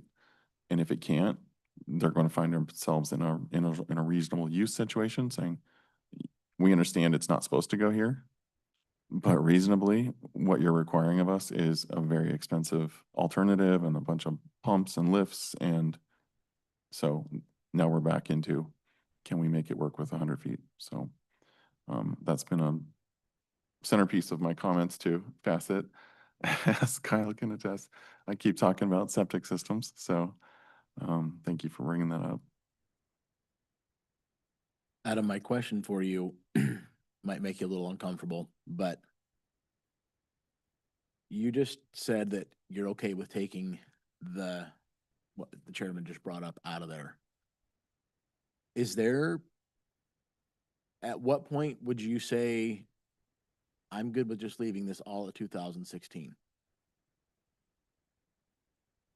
Yeah, and that just comes back to the state's requirements. That Crucible is, if your comprehensive plan and critical areas ordinance are not updated on cycle, then they will not pass through state monies to your county. So that's roads, major projects, revenues. It's like a go, no go. Are you current or are you not? So that's kind of how this all works. And I don't think our 2016 ordinance would pass muster. We identified some provisions that had carried forward from prior to 2016, and they're still in our code today. So there were some areas where our code today wasn't current when it was adopted in 16. So our residents have benefited from that, so to speak. And this is just another example of that, where the Shoreline Management Act update isn't due until 2031. And that's when that particular critical areas code will get updated for those properties. So just staying on cycle, that's what's required.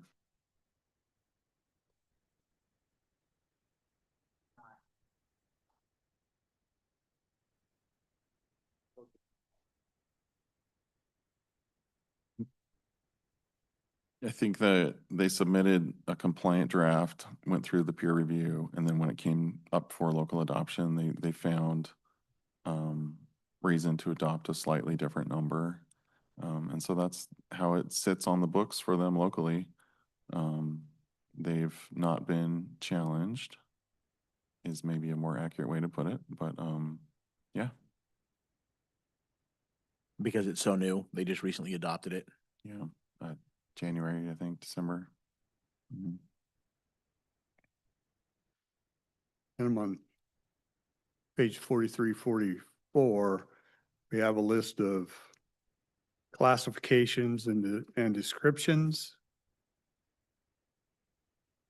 of fish and wildlife habitat conservation areas. My question on that, any of the changes in here, does it create any roadblocks to further work on the Tootle and Cowlitz that aren't already there? I'm kind of sensitive to Mount St. Helens issues and Spirit Lake, and does this create any more steps that have to run through to get approval to do anything on those entities? Yeah, and I've been talking with Kyle and our team at Facet about our local emphasis on those rivers, right? And I think my answer is they are shorelines of the state, so they'll continue to be subject to the 2016 code, so the buffers won't increase. And if the county were the applicant, the county was pushing a project, there's just other agencies, right? It's the Army Corps, Yeah. probably Fish and Wildlife, There's all DNR. kind of letter agencies on that thing. Yeah, so I don't know that our local critical areas code would really be the factor that mattered the most in those projects. It'd be DNR and Fish and Wildlife permissions, I think. So what I'm hearing is you're telling me we're not adding anything to the stack of paper. That's my take, is no, the 2016 code will continue to govern, and really any of those projects are going to be permitted by the state agencies or the federal government. Just for my own knowledge, I see a lot of reference to wetlands rating of this or that. How did they come up with the wetlands rating? Those are guidance documents put out by Ecology, and then also working off of the Army Corps delineation assessment paperwork they have to go through. So is it like it stays moist 9 out of 12 months, or?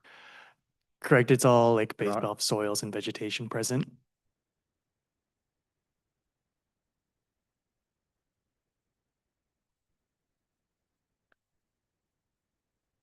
Seems like there's significant change recommendation. Yeah, if you're looking at some pages, you'll see lots of red lines, and that's mostly because we're reorganizing, moving one section to another. But also 150 versus 0 in one case, and you see another 40 feet and 75, so it seems like it's substantial. Did you want to point us to a code or a page number, or? Yeah. Might be wetlands.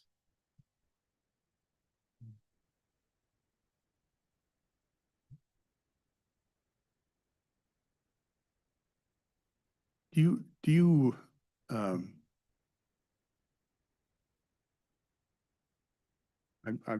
when I look at these things, I'm always trying to ascertain, this is what we can do now. And when we pass this, okay, these things are going to be scratched off the list. You're not going to be able to do this, this, or this. Do we know any of those answers? We tried to put a few of those in our presentation for you, and believe me, our staff team here has been doing that the entire way through. What exactly is the change here? So like Hal pointed out, some of the wetland width standards are changing, and it gets real technical really fast. when we did that kind of comparison, there were a few changes, but where it changes is in these scenarios where you're like developing and impacting a wetland. So when you've made the choice that you have to impact, it's some of those ratios change for the compensation, the mitigation for your impact, or sometimes the buffer away from the category of wetland. So, yeah, there are little changes, but the choice that we made with the wetlands in particular, I think left the most options open for the biologist who's helping the developer through that project. I think we left all the pathways available. Facet actually didn't recommend us to keep as many options available, but they are in this draft. And I can go through those with you in detail if you'd like to kind of see that path. Sure. My goal on these things is always no net loss for a homeowner and their rights. And what I'm hearing here is that's pretty much true, except where we get into wetlands. Then there's going to be some additional buffer or some additional expense they may have to do. Yeah, the scenario where you've chosen to develop your property and you are choosing to do the impact, you're going to be engaged with a critical areas consultant, a biologist, or somebody.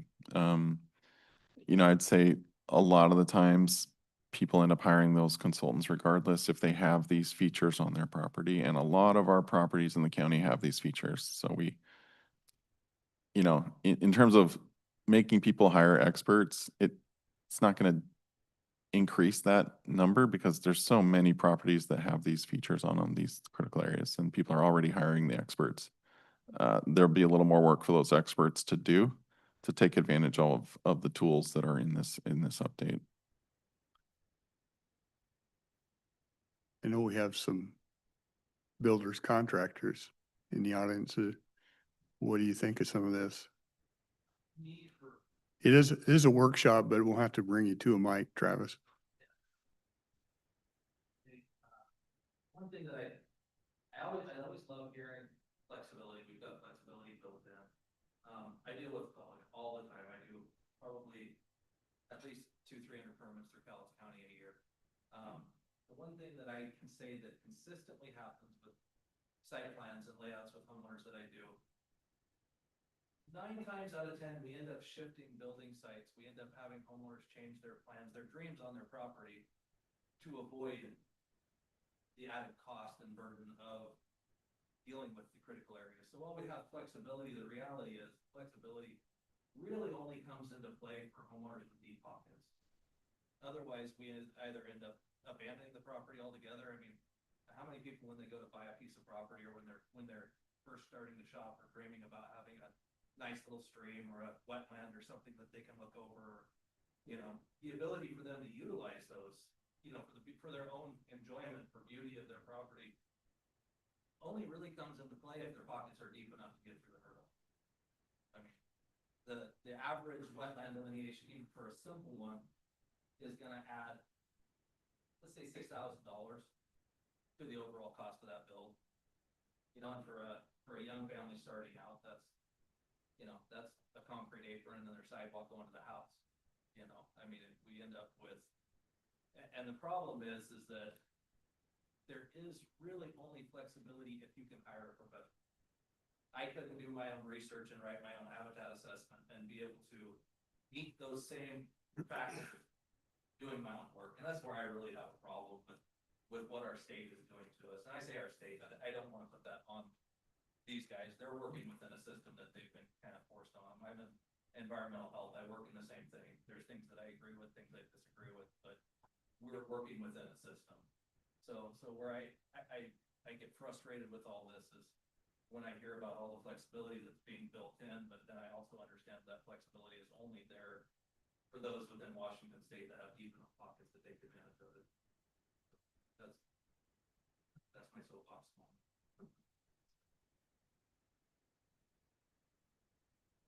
Do you have any solution or? I've talked with Adam about it.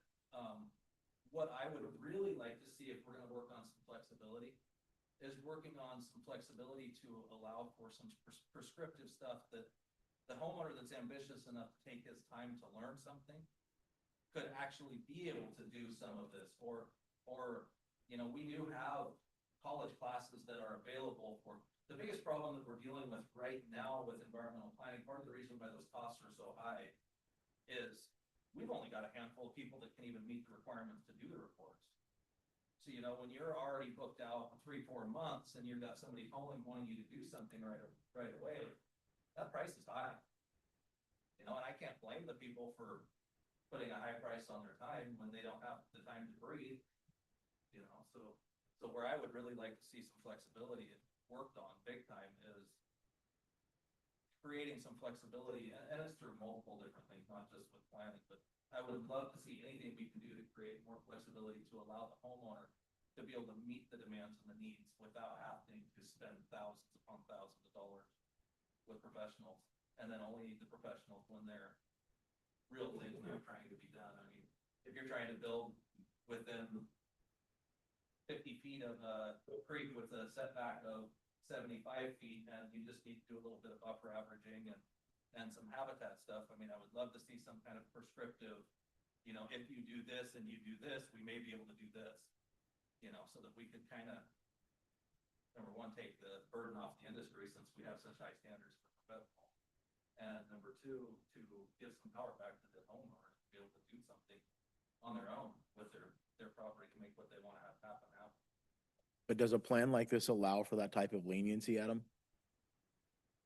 I have asked that question already, because I think it's, yeah, buffer averaging is a great example. You know, it's like we have a set buffer width. We understand there's an allowance where you can reduce it here and increase it over there. It doesn't seem all that complicated. I don't know, have you ever encountered a prescriptive approach amongst other jurisdictions? Is there something we can beg, borrow, steal, and adopt locally for that? That would be something to look into. Yeah, I'd say that, you know, the hard part is definitely just getting that delineation done, because, you know, it all has to, you know, the mapping is that you see a lot of the times is very broad and trying its best to follow where the water is, but, you know, it really has to be ground truth, which I think is, yeah, the most difficult hurdle. And, you know, as we're presenting here, that we are still taking a prescriptive approach like many other jurisdictions. The WDFW site potential tree height model would be a really case by case approach to assessing the trees on site. So we're trying to keep with that type F, type NS, type NP, you know, WDFW's framework is really more all streams have to follow site potential tree height. And, you know, it still follows with, or, you know, this prescriptive approach of categorizing water bodies is the same way we're approaching wetlands here. And other jurisdictions do that as well. Yeah, I think it's just that tough piece of the delineation, finding where those buffers and water bodies run. Maybe a subsection allowing Adam to use an AI analysis. Let's see. Well, you know, Hal, I don't think it's as fast as that is growing and the progress it's making on being more accurate and better information. I don't think that's such a wild idea down the road. I really don't. It's going to have a lot of uses, and it can gather information much quicker than probably a phone call to some expert. And it's just a matter of it getting to be more accurate. And you're already starting to see AI vendors that like specialize. I used the example of this board. There's AI vendors now that they will just, you can take your meeting and they'll condense it and they can tell you, hey, when Hal brought up the AI thing, you can go right to that spot. I mean, they're kind of specializing in areas. So I think that could possibly happen at some point in time. Probably closer to communication. I think so. We put a clause in there that allowed it, if we use that, we could be ahead. Yeah, I don't disagree with that. I think all our departments in the county should have the ability when the timing is right and the technology is right, that they have the ability to go to use some of that technology. Mine, but I'm civil engineer, land development, engineering type stuff, and I'm not a critical areas person. I have consultants to take care of that stuff, but if we're piggyback on what Travis is saying, one of the things that always seems like it becomes a problem, and if you're going to be doing something, where you're trying to allow the homeowner to be able to do something, they're not gonna have the same tools that I'm gonna have, or even the same resources, you know what I mean? So as soon as, if you're gonna be able to allow them to submit something, there's gotta be some latitude that, so that they don't have to have a surveyor come out, you know, 'cause every time you have one of those consultants come out, that adds cost. That's where it jacks that kind of stuff up, and so, I'm giving you an example, like even with, we've been dealing with private roads for a long time and trying to find ways to keep people like me from simple private roads. The whole goal was to try to not have surveyors have to go out, not having to have an engineer do that kind of stuff. But it becomes real difficult because if the county requires a certain set of standards when they're submitting stuff that is beyond what the normal person can ever be able to do, that doesn't really make a difference. If you open the code up for them to be able to do it, it's so difficult that they're just gonna have to hire somebody else to take care of it for them anyways, because they don't have to be able to do that. There's no way that they're gonna be able to run a GPS unit and go out and do an actual topo on their site, get guaranteed like, hey, here's the ordinary high water mark, and tie that exactly in. I mean, if we're gonna go that route, which I would prefer, there needs to be some kind of thought that goes into like what is going to be acceptable for the county to be able to receive, be able to feel comfortable with what they're doing.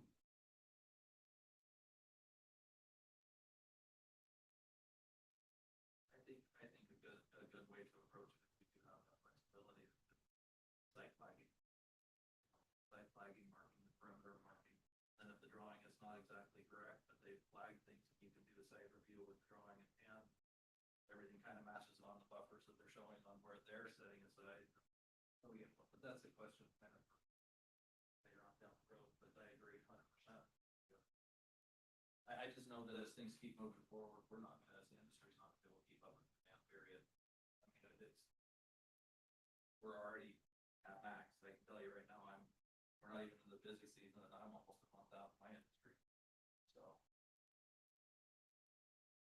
You know, I think a decade ago, stormwater was that kind of issue where laws changed at the state level and then at the local levels, and it mostly requires a stormwater engineer or a civil engineer to get involved in major development projects. So that, yeah, and minor, right? So that, you know, that just became the lay of the land when you do site development. But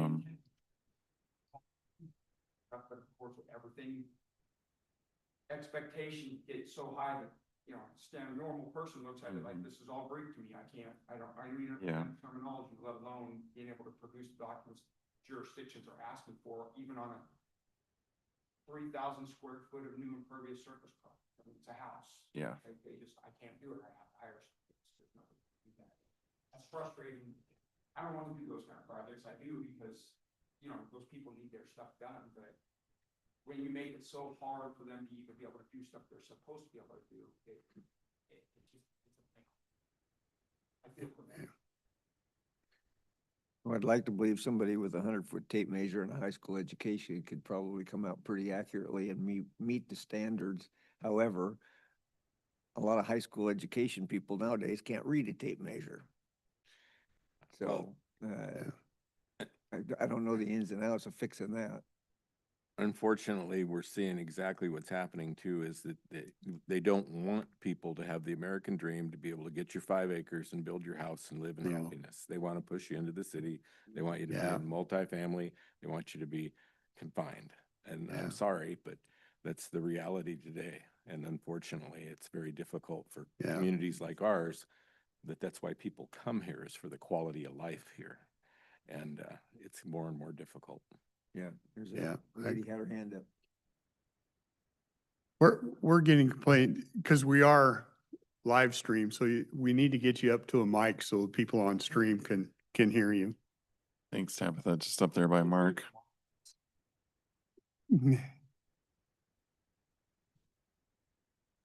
Tabitha Reeder, Port of Kalama. Thanks for the opportunity to speak today. My mom voice is pretty good, but this is better. I just had a basic question. On page 5 of the slides, it talks about public agency and utility exemptions. Would ports be public agencies under this approach?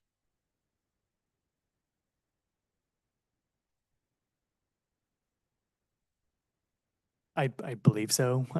I'd have to see if there's any guidance language that would negate that, but I don't think so. And I would think think- though to Okay, and would it be kind of clarified in the text of the code so that that's clear? Okay, thank you. I also just want to add that working with county staff is great, and I really appreciate the flexibility like buffer averaging. That is very helpful for folks in my industry, so thank you.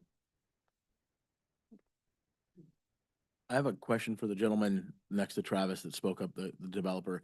Are you, outside of the cost, are you referring to systems and protocols that we have in place that are encumbering the homeowner? Well, just for example, I've got one right now that I'm working on.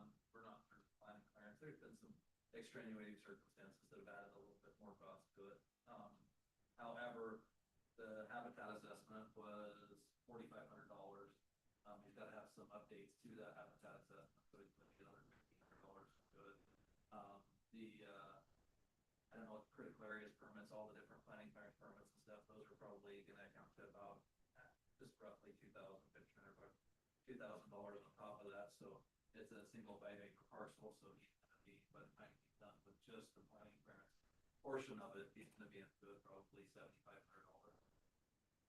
So that's just a regular real world. That would be between $7,500 and $10,000 would be the expected cost on any parcel that I find that's going to need a full habitat critical area assessment. In additional cost on top of building and everything else that goes along. And so are you suggesting that we can change the way that we do things to bring that cost down? I would say if we can figure out on simpler stuff, ways to prescriptively mitigate, there's always going to be sites where we've got real concerns and real things that we have to address. And there's never going to be a prescriptive plan that's going to address everything. But yeah, there's certain things like where we've got a type N stream and we've got tons of stream frontage and we've got a wide open piece that's all in field grass that's got no habitat going to the stream. I can see a world where it would be super easy to put together some prescriptive mitigation measures to where we could say, yeah, we can reduce that 25 here by enhanced stuff here. But it's going to be on a case by, I mean, I don't think there'll ever be a place where it's not going to be on a case by case basis. But I guess the biggest thing is that I would like to see is when we have, I don't know, when you guys go out for critical areas. So when you get a site plan in that says, hey, we've got things we're going to need study, do you go out before to verify that, or do you only go out once you get the critical areas application out? We typically go out before, especially if there's question. Yeah. So If there's no question that there's a critical area there, like a sheer cliff face, which qualifies as a steep slope hazard, we may not go out to verify before we say, hey, and go ahead and provide your report because you chose to develop this property with the sheer cliff face. Like, let's see the evidence. But yeah, if there's any question, we're going to go out and put eyes on it. And, So I think, again, this is a case, probably something we're looking into some, hey, we're already going to be going out, taking a look at the site. Is this a site that we can do some prescriptive mitigation on, or is it a site that we need a full assessment for critical area? And that being said, I'm definitely not advocating for making these guys do that assessment and doing their own mitigation, their own buffer averaging, any of that stuff, because I've seen where that goes in other counties that do offer that as a service. And I found that you get virtually no flexibility once the guys have made up their mind on what they're looking at. But I would love to see it in a situation where, as part of that assessment, yeah, this is going to require a professional, or yeah, what we're dealing with is a pretty simple scenario. Here's some prescriptive if you choose to approach it. I don't know how we would put that into writing, but So when you use the term prescriptive, are you saying we would, based on the circumstances on that piece of property, identify these are the things that you could do? We would give them those options? Yeah, the state already has that in documentation. Mitigation, approved mitigation measures. You know, buffer averaging approach, it's just a matter of getting that. Yeah. Be successful. I know that's pretty outside the box on what you see anywhere else, but Yeah, I mean, you kind of described it. If the planning staff or the county brings its own expertise out, you know, the incentive is to follow the code. If you hire your own expert, they work for you. Just like hiring an architect, you engage that professional and get your project where you want it in the budget that you want. That's not gonna be an option if the planning staff had that expertise and we were the ones doing that review with you, right? So, it probably benefits you more to have your own professional that you're paying, engaging in the options with you.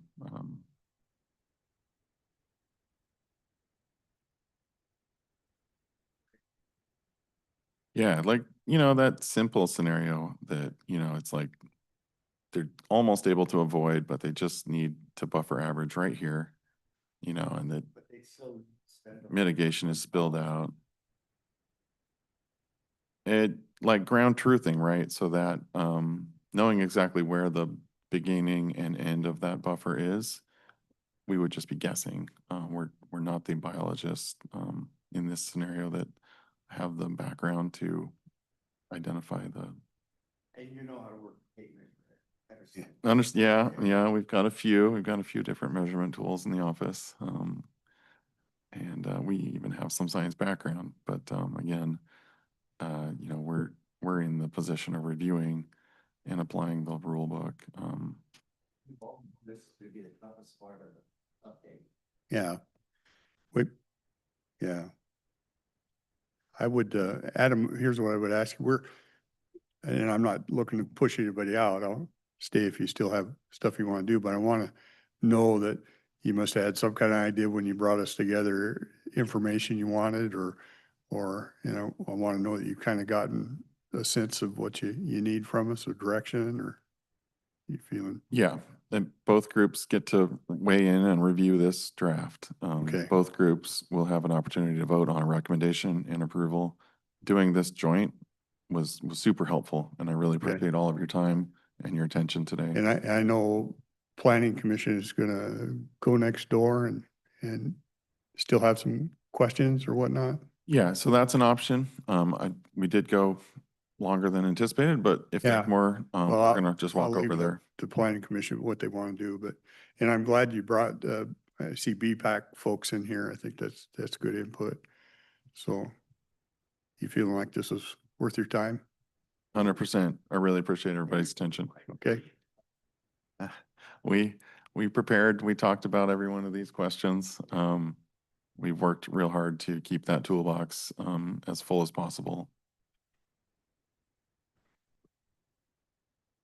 Anything, you guys were good? I appreciate the effort you guys have put into it, knowing the way that this board thinks. I think you've done a great job to mitigate those efforts towards leaning the way that we lean. I'm grateful for that. Thank you. Thank you for your time and effort. Appreciate it. Thank you. Okay. Appreciate everybody participating.